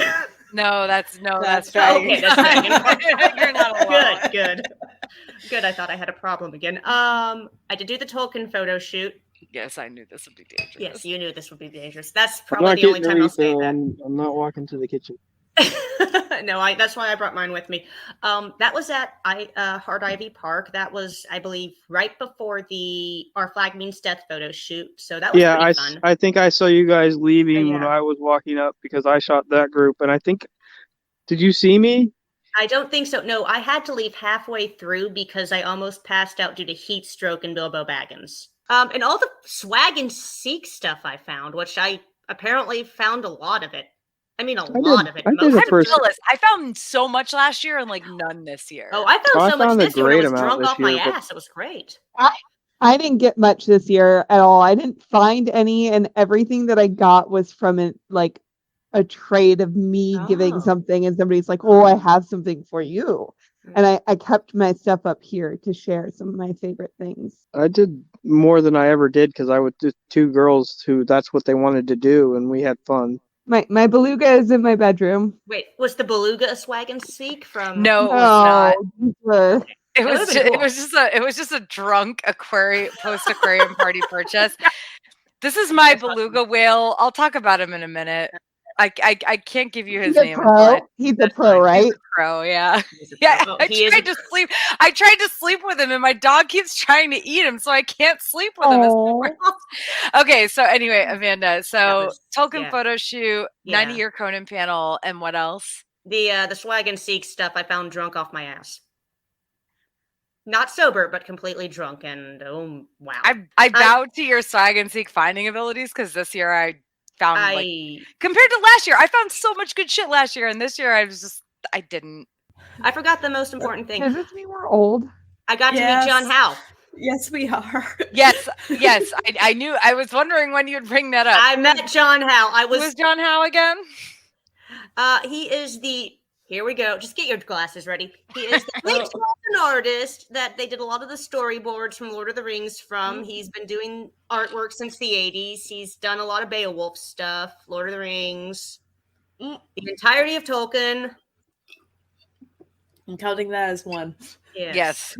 I'm pretty sure everyone Friday night heard me bragging about that for a very long time. My mom got to deal with me calling her. I was completely drunk for 5 minutes talking about I met John House and all the photos. And she's like, just shut up and let me go to sleep. You know what? It's 1 a.m. here. It's like, oh, wait, what? That's even with the time difference. All right. So Dragon Con Pros, you know what? Let's go Danny this time. I shot, I think, 20 groups or so. That does not include the solo stuff that I got in between. That does not include the parties, the 2 that I covered. So which parties were they? I covered the Bunny Hutch and the rave. She asked. I did ask. Oh, which rave? There are so many. The one Saturday morning from 3 something in the morning. So Friday night going into No. Saturday. It was Sunday morning, Saturday night. I wish the Bunny Hutch wasn't as to. popular as it is. The one that I'd like to go more, but it's the just one with such a long 20 lineup. dancers. Cool. That's The one with 20 dancers on stage where they were wow. had lasered up LED lights. That's heavy. another sad thing, and I didn't get to go to any of the parties this year. So, well, I cover that one, so I get to be in the nice little safe area and go backstage and sit down when I need to and drink water. It's fun. I get there early. I know how to do things now. I used to wait in the line to get in there. I don't have to do that. I'm on the list. I know what to do now. I've learned. Makes life easier. But I had a lot of fun. I took a lot of pictures. I met new friends, saw old friends, missed one in this group. Jenna, I'm sorry we did not see each other. I'm really sad. I wanted some of your swag. So, and apparently me and Ashley saw each other from a distance when I took her picture, but we didn't actually talk. No, we did. You told me about the issues at Ivy Park. I was probably wearing a wig and cosplay. So I have gotten to a point, and I will just be honest on here. When someone knows who I am at the convention and they're in costume and I don't recognize them, even it doesn't matter.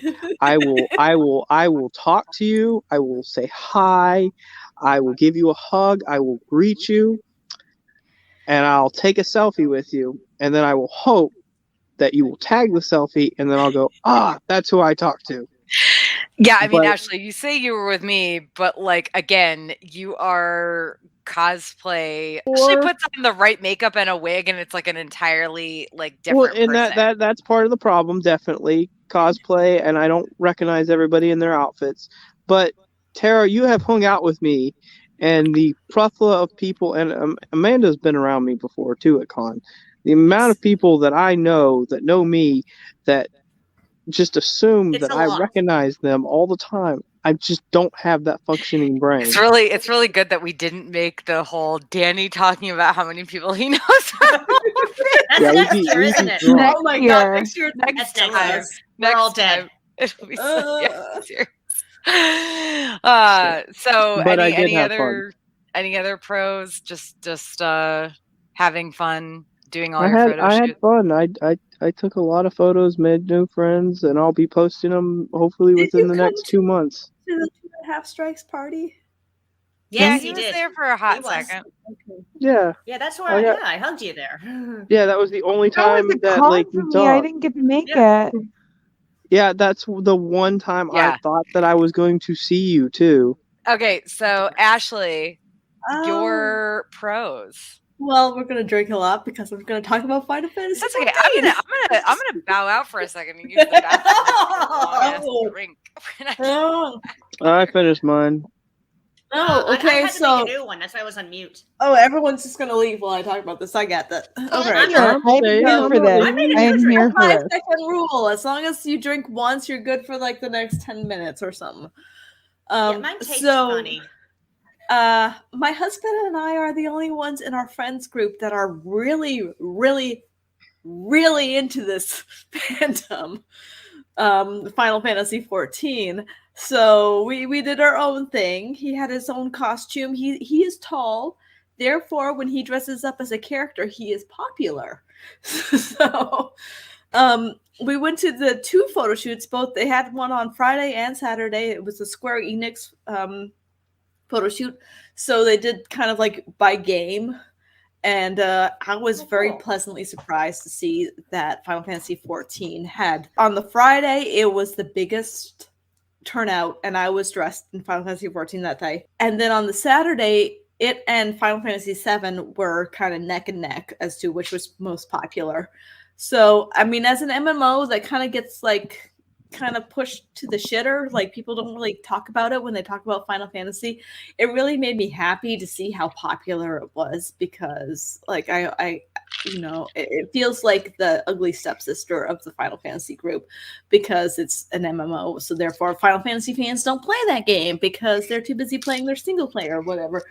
But for the Saturday, I was not in Final Fantasy that day. I only had one costume, but he had 2. And the second day he was in his fancy Emmett Silk full, like I made part of it and to make it good costume, and it was really nice. And like we were like, and there were a lot of people who were also there from the Friday, and we were kind of like talking and chilling and whatnot. I just brought some signs with me. I did not expect. I brought this sign. People who Read it don't out know. loud. Read it out loud. Have you heard of the critically acclaimed MMORPG Final Fantasy XIV with an expansion free trial, which you can play through the entirety of A Realm Reborn and the award-winning, it's good, Heavensborn expansion up to level 63 with no restrictions on playtime? I brought this sign. And it was probably my most popular cosplay the entire time at DragonCon. So many people came up obviously to me. always make DragonCon cosplay. They wanted they were just them and their character pointing to this sign so they could show it to their friends, being like, "Hey, I'm not crazy." I think you just started a cult. Congratulations. It is a cult in Final Fantasy XIV. That's a meme that has just gone on. I actually what is it? Oh, my tag thing. It was one of the tag things I got was like that is a meme, that whole blurb. So it was my most popular cosplay, was holding up that sign. It made me so happy. I also, because I'm a nerd, made a Xenos chicken. There's a thing in Final Fantasy where they were like, there's a barnyard thing. It'll take too long to explain. But this is Xenos chicken, and people liked him. That also made me happy. Wait, wasn't the Xenos chicken from Final Fantasy VII? No, this is definitely a 14 thing. It just recently, never mind. It was based on them streaming a barnyard thing for a new feature they were putting in game, which was kind of like an Animal Crossing feature where you kind of take care of animals. So they decided to stream a barn, and there was a particular rooster that became very popular that people decided was Xenos. And so people started making fan art of Xenos as this rooster. So I made a rooster. We might have to drink again. Yeah. We're probably right here at that point. So also, Keith, my husband, who is also really hot, and I love him pretty much, was dressed as like the sex symbol of this game series. He always does this. BT does. Yeah. For anybody listening to this as a webcast, as a podcast, Ashley's husband is very attractive and has this pendant for dressing up as super attractive characters that people like. What was it? DragonCon 2016 when he did David Bowie from the Labyrinth. Yeah, Jareth. Like you can walk 5 Was seconds. he at the Nintendo shoot? Yes, as Emmett Selk from Final Fantasy. He just does this, and he is the most like introverted person you have ever met. And yet, who did he do from Undertale? Because he also did somebody from he's Undertale. a Megatron or Mega. He does these flamboyant, yes, much beloved characters, and I love him for it because I enjoy watching the attention. But on Saturday he was in like the full Emmett Selk regalia, and I put so much more effort into making his costume than I did into mine. So I was like really happy to see him getting that attention. And after the photo shoot was done, randomly, because the Hilton, they have DJs, randomly a dance party just kind of broke out of the Final Fantasy cosplayers. And like Nami was there with us, our roommate. She was dressed as a dancer from Final Fantasy. So this person dressed up as Yida got Nami into doing it, and then Keith got into it. Anyways, a dance party broke out at the Final Fantasy photo shoot, and it was hilarious because everyone was just kind of like step dancing, like they did Footloose, and they were like it was a DragonCon moment. I'm sorry, this is me just getting overly excited, but it was a DragonCon moment, and it made my weekend because like we spent a lot of our time in a room. We were really tired. We had not done DragonCon for 2 years. We were taking it easy. We weren't going to like drive ourselves insane trying to get to like panel.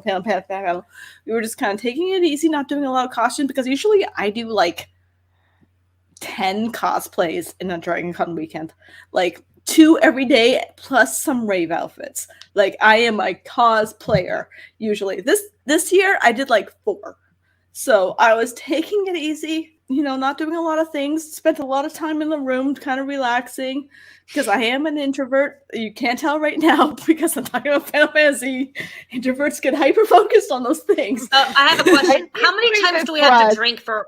How many times? Oh, Actually, no. We have a bottle. Just drink a bottle at this point. I mean, honestly, like, I personally loved you and Keith and Nami being just bed goblins because I was running around like crazy, and every time I came back to the room, it was like I get more Hilton drama or Sheraton drama, maybe, and like there's always somebody in the room that I can talk to as I'm like I have like an hour to do whatever I need to do, like before I prep for my next panel, because I had zero time to prep for any of my panels pre-Dragon Con this year. That's an entirely different story. I am much more of a go person at con, but because Keith was like, oh, well, me. Excuse me. I was kind of holding back this year because I didn't want to push him into doing things. And I was just kind of like, okay, we're going to take a year, relax, we're just going to take it easy. And I mean, this ended up being the best part. It was just, the Final Fantasy XIV community at Dragon Con was awesome. They wanted pictures with my chicken. They wanted pictures with my son. They wanted pictures with my husband. It was good. I mean, of course they wanted pictures. It's just like, of course they wanted pictures with the chicken. It's a chicken. Everyone wants pictures with a chicken. Yeah. Sorry, that was a rant that just happened. I know you deserved it. You deserved it. Like, if you see those memes about introverts getting hyper focused on something, and then when you talk about their topic, that's what happened. That is what happened. All right, Jenna, your Dragon Con pros. There's so many this year. Yay! Narrow it down to like less than 5, like 5 or less. That's all I ask. 5 or less. Okay, so I know that I said that I wasn't going to make new Dragon Con friends, but that was a lie because this is the first year that like I really went hard into, forgive me, but drink, swag, and seat. So, Hera, I think the highlight for me was the Pulse Bar tables. There was the one guy who was just giving out the free candy the whole time. I kept like running into him, and it was so great. Like I thought you knew him. Like when we ran into him on Sunday, I thought you knew him, and I was like, "This is cool. This is fine." And then I was like, "No, this is maybe a little weird." Like. So I mean, I make friends easily, you know that, because otherwise we wouldn't be friends. But no, I met him just kind of talking about swag and seeing all the stuff out, because people like those tables to leave things out, and so we just started talking, and like I gave things. So I had met him the day prior to like us going out there as us, and yeah, no, really, really, really nice, and so again, all the things that I got, the candy I ate, so I can't show you like the candy that I got. However, I didn't get a lot of swag this year for myself. It was more about giving for me. But Tara, you'll appreciate this. This is my favorite ribbon that I didn't even put it on my badge because it's my favorite ribbon. I also have another one that I really, really liked. It was from Stranger Things. It says "Friends Don't Lie." Love that one. And then the cutest thing ever is like for me is trying to find. So I really want the children to like get into swag and seek because I love that they're fostering it young. And I remember finding a family of Jurassic Park. And I went up to him and I was like, I had dinosaurs on me because I was just wearing a regular dinosaur dress, but I had dinosaurs to give out because it matched my dress, because why not? And they were like, we don't have swag to give you for today that matched like our outfit, but they gave me their pirate tokens for the next day. And I was like, oh my God, that's great. So I love that. And I also made a friend who didn't know that I have a like serious love of Doctor Who. And they gave me a 3D printed TARDIS, which I have. I mean, I can make these, but being gifted them is so much better than making it. So I love that. And then somebody clearly knew that I guess I drank beer because I got a key. And best part is this is best thing ever. So I love my swag. So Pro is getting Tara to the aquarium. Like, that was amazing.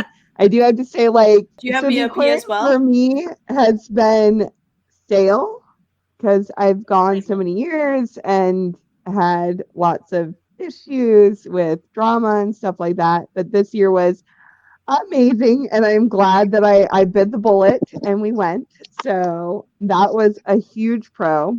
And I will say also, like, without divulging so much, but like, no personal drama this year.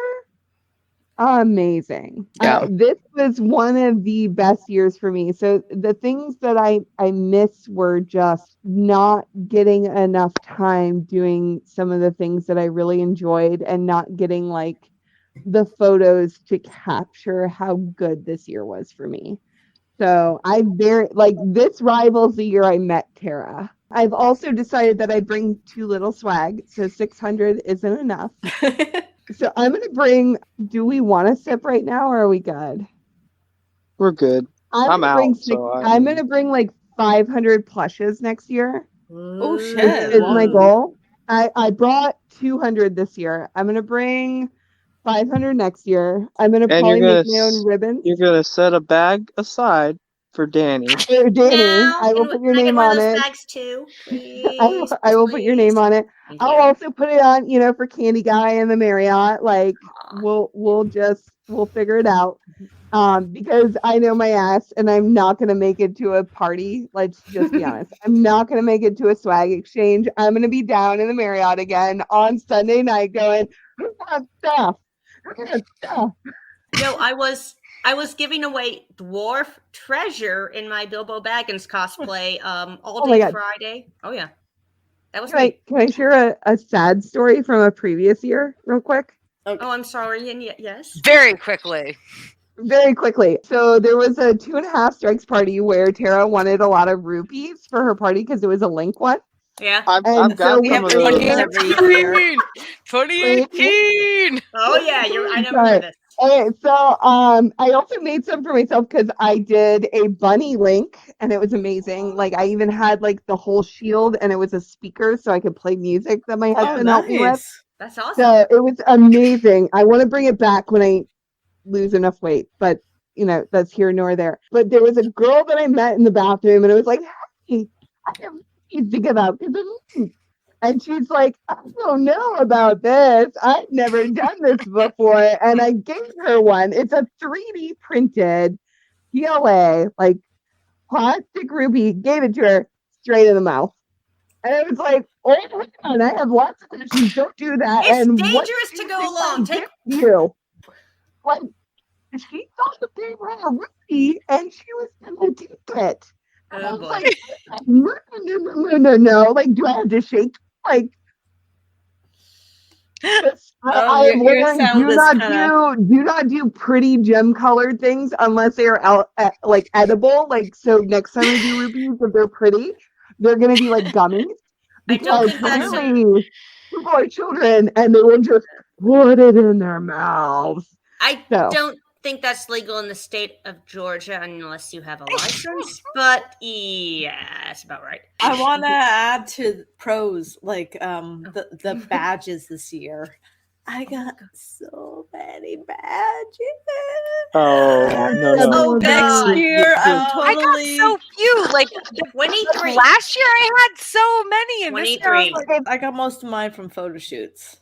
Me too. I went to the art show, and the time that I went there happened to be at the badge ribbon meetup, and people were just like giving them out, and I was like, "No, I didn't earn these."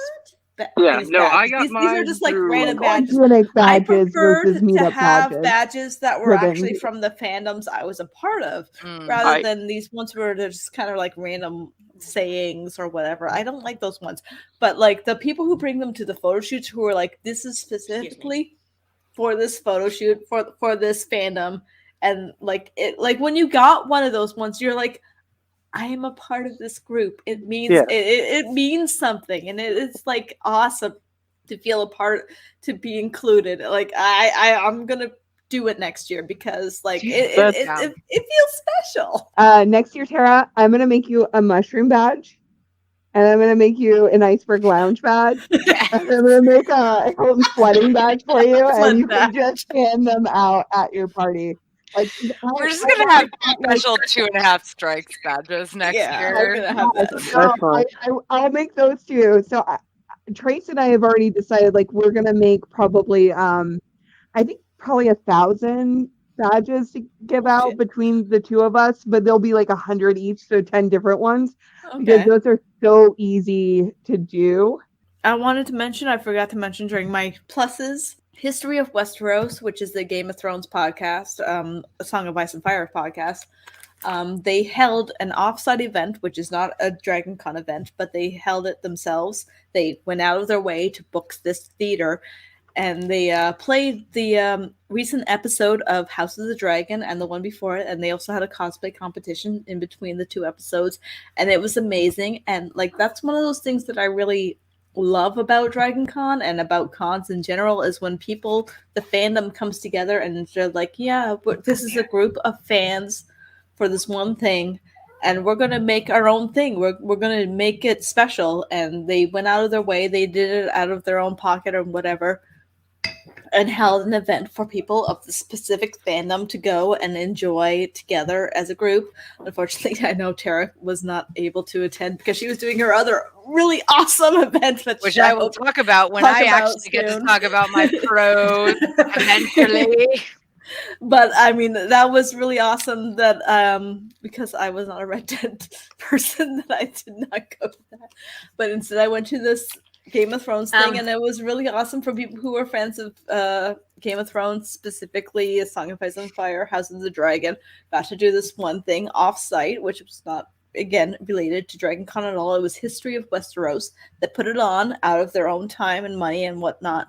And it was really awesome to just go to the theater and see the episode with a whole bunch of people who were just fans of that same show, and it was awesome. So I just wanted to give props to that. Yeah, I mean, I give props to them for hosting that. I'm really sad I had to miss it, but also not in a way. So here's where I get to talk about my Dragon Con pros, finally. Yep. So honestly, this was a really good Dragon Con for me. First of all, I got to go to the aquarium finally, and Jenna's husband, Trace, bought me Mr. Mayonnaise, my beluga whale. That's awesome. He won't let me. Mayonnaise. I love Mr. it. Mayonnaise. He won't let me pay him back for Mr. Mayonnaise because, like, I only brought cash to the aquarium because I was only planning on tipping people. And I get in line drunk. VIP, by the way. VIP for the aquarium is top. As someone who has done aquarium as a regular person, I do not recommend it. Go VIP. No.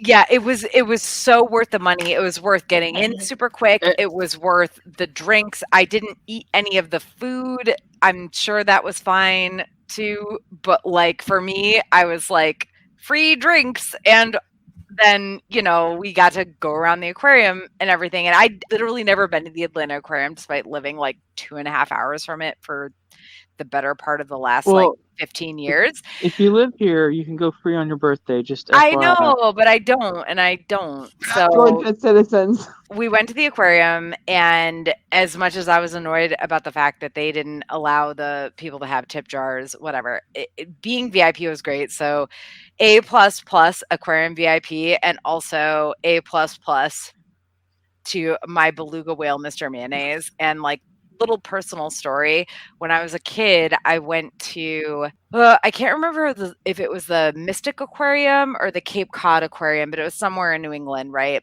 And they had a beluga whale that had like washed up on shore that they'd saved, and it was like the only whale they had was this one beluga whale, and they couldn't return it back to the wild for some reason. So I've been in love with beluga whales my entire life. So when we're in the VIP area, they've got the beluga whale aquarium like right there, and they're all just chilling. And then we're leaving, and I'm like, obviously I need a beluga whale. So this is Mr. Mayonnaise, my best friend beluga whale. He's going to be making TikToks soon, honestly. That's awesome. I love him so much. He's very soft. He has a little hole in his head. It's a little weird, but you know. It's his yeah. So that was amazing. But also, I didn't see it on person, but seeing the season 8 Jaime Lannister on Dragon Con TV. That was It's the hilarious. best. Does anyone know if he won for that? Because he did. He did a couple of. He did not. Did the page to stage, and then he did a couple, I think. But also, like, honestly, it was literally just a pile of bricks with a golden hand sticking out of it. And we were all in the room when it came on Dragon Con TV. I don't know if it was live. We were just all of us are total nerds for Ice and Fire. Yeah. And then we see that. And when I ran the Red Dead photo shoot, which, by the way, thank you, Danny, again for the use of your amazing megaphone, because, like, the guy who had run the Red Dead shoot in past years was going to let me borrow his, but as much as I appreciate and love that, yours was way better. At the Red Dead photo shoot, sorry, Drink, there was a group of Chelonians, and they're like a cult in Red Dead 2 that appears for like a half a second, right? But there were 3 guys just dressed as Chelonians at the Red Dead photo shoot, and I was just like, this is the thing you see at Dragon Con, right? Particularly after last year when there were literally 6 of us at the Red Dead photo shoot, and I know the reason there were more this year is because there were actually Red Dead guests, but I was super excited about that. On Sunday night, I got to host a game show called Blackwater Squares, and you don't have to drink for this, honestly. I'm going to mention Red Dead. I'm going to drink anyways. I'm going to mention Red Dead so many times in the next 5 minutes. Probably drink anyway too. I was so. It was very long. It was like 2 hours long, and about an hour into it, somebody was like, the Red Dead guys who were 3 of the 9 squares need to leave, and I was like, oh God, okay. How am I going to do this out of that? They stayed of their own accord. Oh, wow. That's awesome. So they were enjoying themselves so much, as far as I could tell. Like, I don't know why else they would have stayed, that they stayed. So we had a nearly 2-hour long Hollywood Squares style game, which also, if you are into Red Dead, you can check out my Geek Saga podcast. I believe it's episode 6. I want to see that because it's just a recording, right? So it's not visual, but I believe it's. I want to see Nami being adorable. Oh, I know, Nami. Everybody fucking loves Nami, of course. We all love Nami. But so we had 3 Red Dead guests who were Rob Wheathoff, who's the voice of John Marston, Roger Clark, who's the voice of Arthur Morgan, and Benjamin Byron Davis is the voice of Dutch.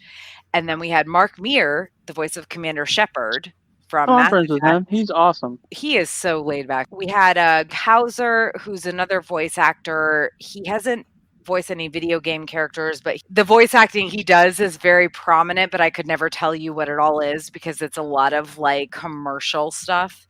And then Allison Carrier, who is, I believe, like a video game developer, and another guy named Sean Copeland, who is like a lore master for Blizzard. And then we had Nami, our friend, our all of our mutual friend, who we know and love, Nami, who is hilarious and perfect. And is like this amazing extrovert pixie girl who is just like... You will never meet a better person, honestly. I love her so much. And then we had Cricket, who was like a volunteer for the video game track that got dragged into this last minute. And we were like, how do we introduce you? And they were like, I don't know, just Cricket. So I introduced all these people with all their titles and stuff, and at the end I'm like, and Cricket. And people kept calling on Cricket, and poor Cricket was like, I don't fucking know what I'm doing. Like, and people kept calling on them because whatever square they were in was just constantly in the square people needed to like get their tic-tac-toe, right? Because that's what Hollywood Squares is. You're trying to win tic-tac-toe.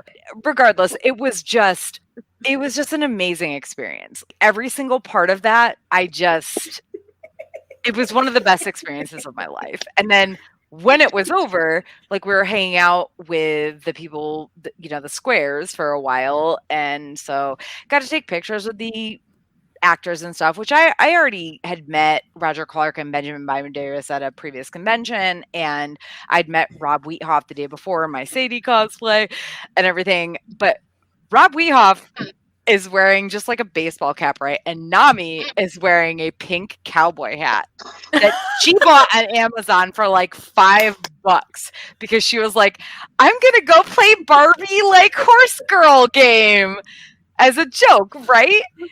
And we're taking pictures after the fact, and Rob is like, can we switch hats? And Nami's like, yeah, sure.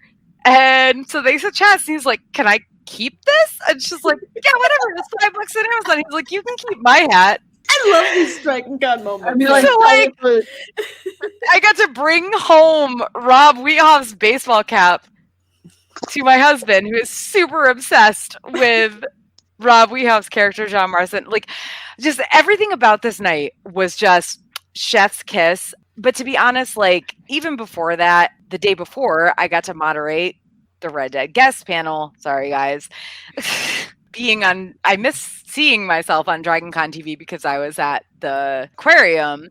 But so I posted on my Facebook, I was like, can people just take pictures of me on Dragon Con TV? Like, I know this is the dumbest, like, just super weirdest thing I've ever asked people to do.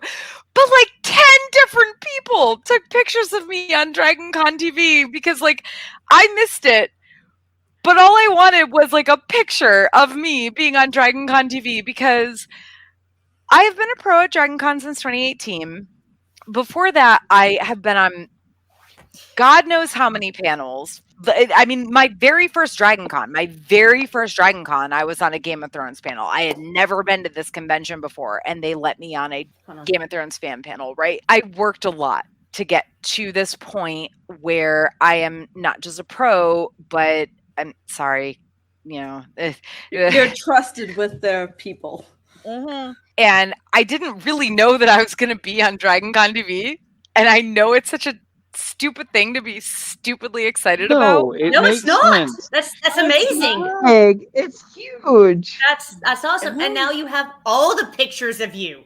Ooh, yeah, on Dragon Con TV. So many pictures. I know. I need to resubscribe to Dragon Con TV because I let it relapse just because I want to actually watch the panel like live. Find all the pictures, whatever. Put them in order, and just like watch it as a slideshow or a flip book. It'd be even better. I worked really, really, really hard to get to this point. I know, right? Yeah.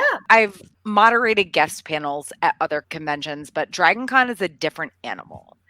Getting into Dragon Con is a lot of who you know, and I'm not saying that in a bad way because if they know people and they know they're going to do a good job, whether they know the property or not, they're gonna, not saying this in a bad way, but again, like, I worked really, really fucking hard to get to this point.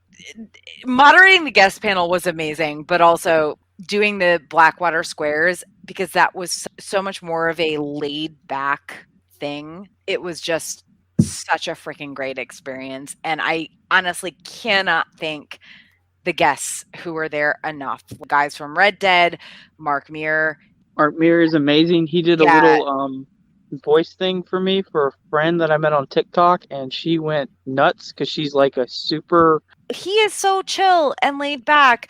Some of my favorite moments that I had to like cut out of my recording were like people asking if they could go to the bathroom. But at one point I didn't cut it out because he was like, hey, so Tara, I have a question for you. There's an X on my name. Can I go for a cigarette? And I was like, yes, sir, you can go for a cigarette. Right. So memorable cosplays. I'm just going to start because I'm already talking, and then let's real quick go through everybody else. For others, again, I didn't get to see in person, but seeing the season 8 Jaime Lannister on Dragon Con TV was hilarious. Again, also the Cholonians from Red Dead 2 for myself.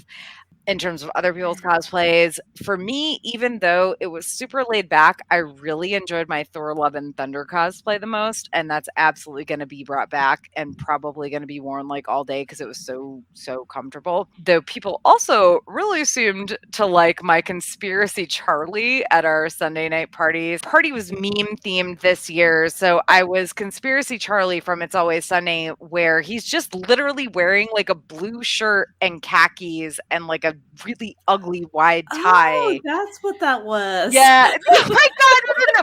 No. I had fake cigarettes and everything. And then eventually there was like also a butterfly on my hand because it was like, is this a conspiracy Charlie meme? And I had to tell Cersei it was me, like what the fuck glasses, so I don't know. People really, really liked that. Like I had a lot of people being like, oh, you look really hot in this. And I was like, oh, they themselves is really proud of the fact that I look super hot in like this.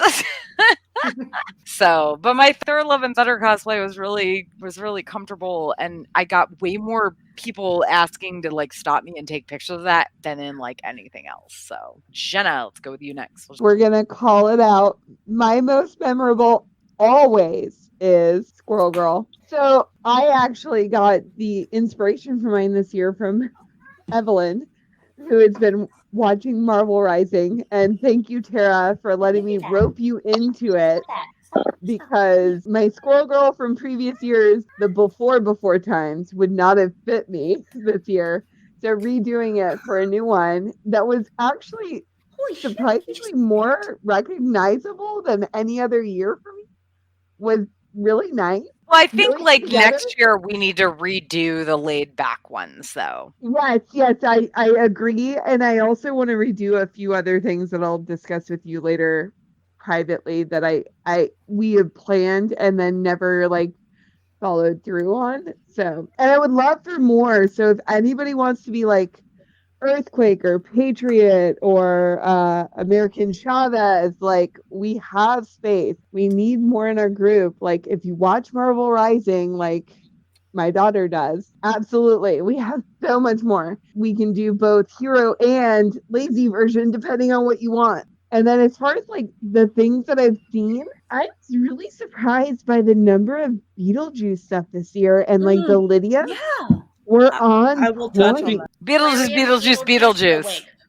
Exactly. So I'm gonna do the play, but I have so many ideas for next year, and everybody has given me so many ideas. So Tara, I would love to redo again. I think you nailed it though, and like Evelyn is channeling you this year for Halloween. She's making me be Squirrel Girl. Sorry, so she can be Ghost Spider. I guess is technically the term from Marvel Rising, because Spider-Gwen, and your name is Gwen Stacy, everybody knows who the fuck you are.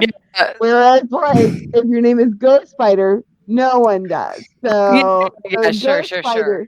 You're not wearing a spider on your t-shirt, obviously. No, I'm not. Yeah. Or a giant nut. I'm not going to high school with a giant nut on my shirt going, like, I'm not Squirrel Girl. What are you talking about? Like, I don't know. No, you're a 40-year-old mom. I do have my own version of this costume that I did not get to bring out this year. So I play D&D with my neighbors in my neighborhood. So I am a big fan of the girl with, the rodents. I won't make you drink. Thank you. I bring it in so I'm a ranger in my D&D campaign, and I am Doreen Ellen Green, which, if you know it, is who Rodent Girl is. So I have started to develop my own cosplay of me as a ranger, and I started it this year, and I really want to bring it out for Dragon Con in the future because I think it's fun and it's a way to tie in some of the techniques that I've learned and some of the things that I really enjoy, and it's just a lot of fun. So and can I say the best years are Eridani? Can we just agree on that, as a group? Wait, what? There are no other. If you're gonna buy ears to be an elf or anything, Eridani is the ears that you need to buy. I got those for my Gilfling cosplay. These are amazing. I like the fact that people decided not to bring big ass cosplays though. There were 2 or 3. I'm part of the musical theater group of Dragon Con. We are pushing to make a musical theater track happen at Dragon Con. Oh, good luck with that. Yeah. It is an uphill struggle. They have, finally come together to try to make an actual push for it. But there was absolutely a musical theater presence this year, and I saw it, and they were sharing their photos. My husband and I were Orpheus and Eurydice from Hades. Our groups did not come together. But that was actually the one costume Animal that, interaction, aside sorry. from being a part of a group, like just the two of us together, that we actually got a lot of people taking our photo of. And it made me so happy that musical theater, like there were people there that recognized these costumes, and like it's Beetlejuice the musical. That is also another big thing. That's like, I saw a lot of Lydia's and Beetlejuice's that were not from the movie; they were from the musical. That is a trend that I feel is like growing, the actual musical theater costumes. People bringing them to Dragon Con. It is growing. It is the presence that is happening. This Facebook group is growing. I saw a lot of costumes that were things that I would not expect. Beetlejuice is a big one. Hades Town was a big one. Phantom of the Opera is always a big one. My cosplay that never was Suicide Squad. Oh, okay. I was really excited that one of my friends actually had a surprise costume for that group. And went to join. They did Starmie. They had a big Starmie. I saw costume. the picture of that. Yeah. Hold on. It would have been great if this was like a planned group meeting where we all got together in our costumes and made that happen. Yeah.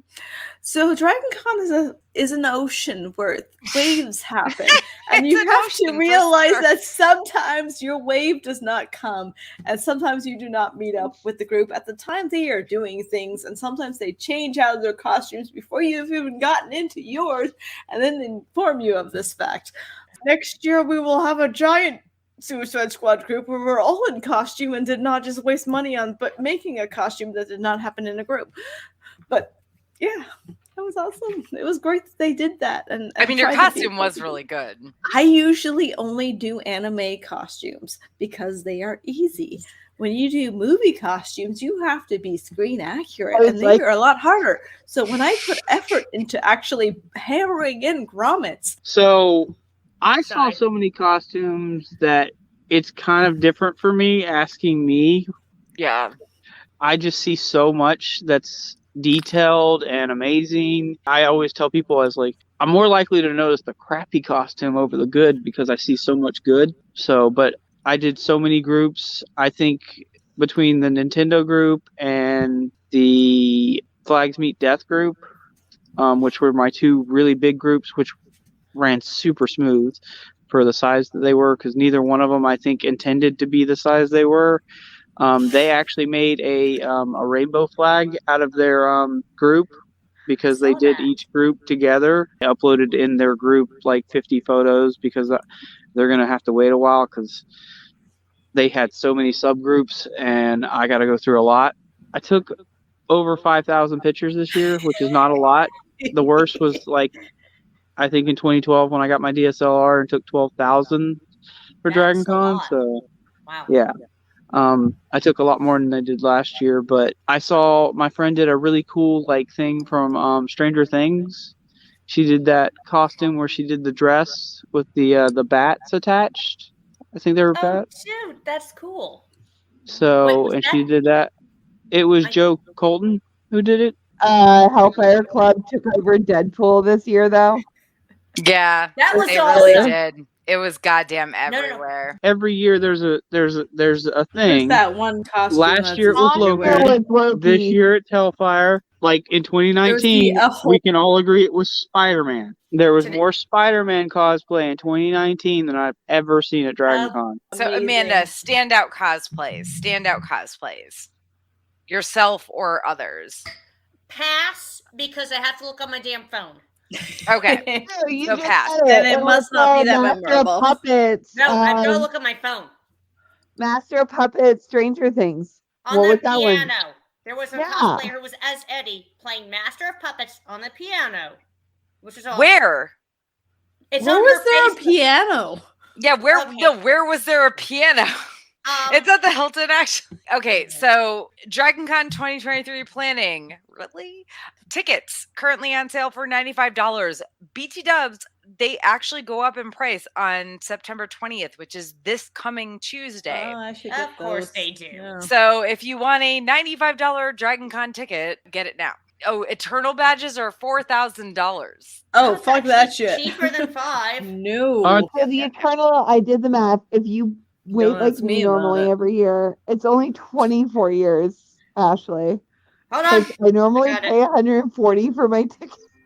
Well, if you buy it in August, yes. Yeah. Wait. Hotels, Hyatt, Legacy. They will probably release room groups in the future and maybe legacy rooms. Who knows? This year there were like 6 different Hyatt room releases, and at least half of them were legacy. 2 were legacy. Yeah.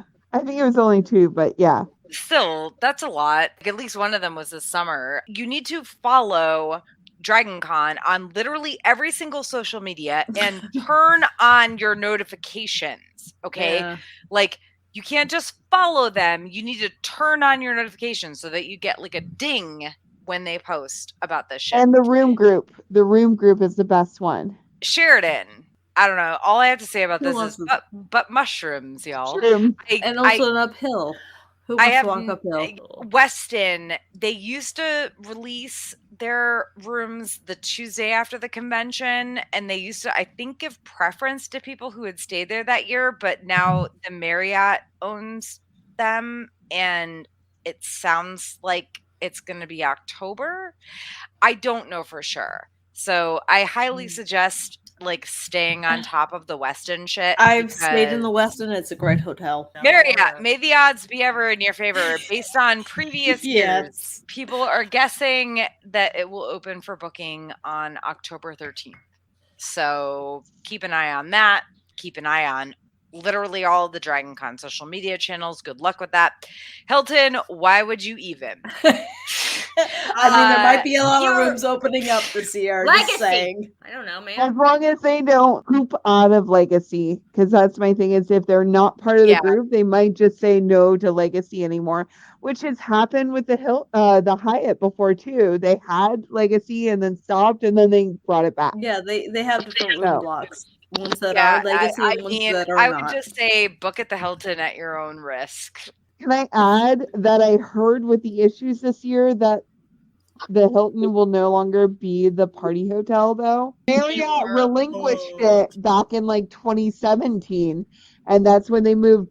That's when they moved Bunny Hutch and other things. They moved a bunch of the big parties. Oh, you mean like the official parties? Oh, okay. Yeah, yeah. The evening so they moved the big official parties to the Hilton. I hear rumors. Bunny Hutch and Last Night on Eldron and like all the big parties are coming back to the Marriott. The thing is, those rooms were still being used for big parties. I hear it's a big middle finger, though, to what happened this year. I mean, to be completely honest, after what happened with the North Remembers party in 2018 and 2019. I remember that. I remember that party. Good. The fact that they could not handle the sound system from somebody who had played other parties in different ballrooms at the Hilton. Okay, so this is going to be a bitch for me to edit, so I'm closing this out. So Go to mute. I can mute. We love you, Sarah. How would you rank DragonCon 2022 against the other DragonCons you've attended? I'm going to start just to get it over with. Honestly, I would say this is probably my 3rd or 4th best. 2018, 2016, and maybe 2012, which was my first one, beat it. That's it. Part of that is, for me professionally, this one was super amazing. But not just professionally, also, like, I got to host the Blackwater Squares thing. It was a professional thing, but it was also a personal thing. So for me, I would say 2018, 2016, and I'm pretty sure this year. And then 2012 is my first year is like a very close 4th. So Jenna, what about you? Oh my God, it's so hard. This is either 1st or 2nd for me. And it's tied with the year that I met you, Tara, because that was the best year ever for DragonCon as far as like me. And this year was, again, no personal drama, no issues.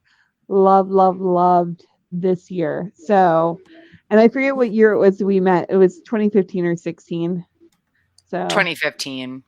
15. So 2015 or now is like best year ever for me. All right, Ashley, what about you? Probably third or fourth. I can't say, like, a lot of my Dragon Cons run together, but in the past I've been on panels, and that's always been a very important part for going to conventions for me. And this year I didn't do any panels.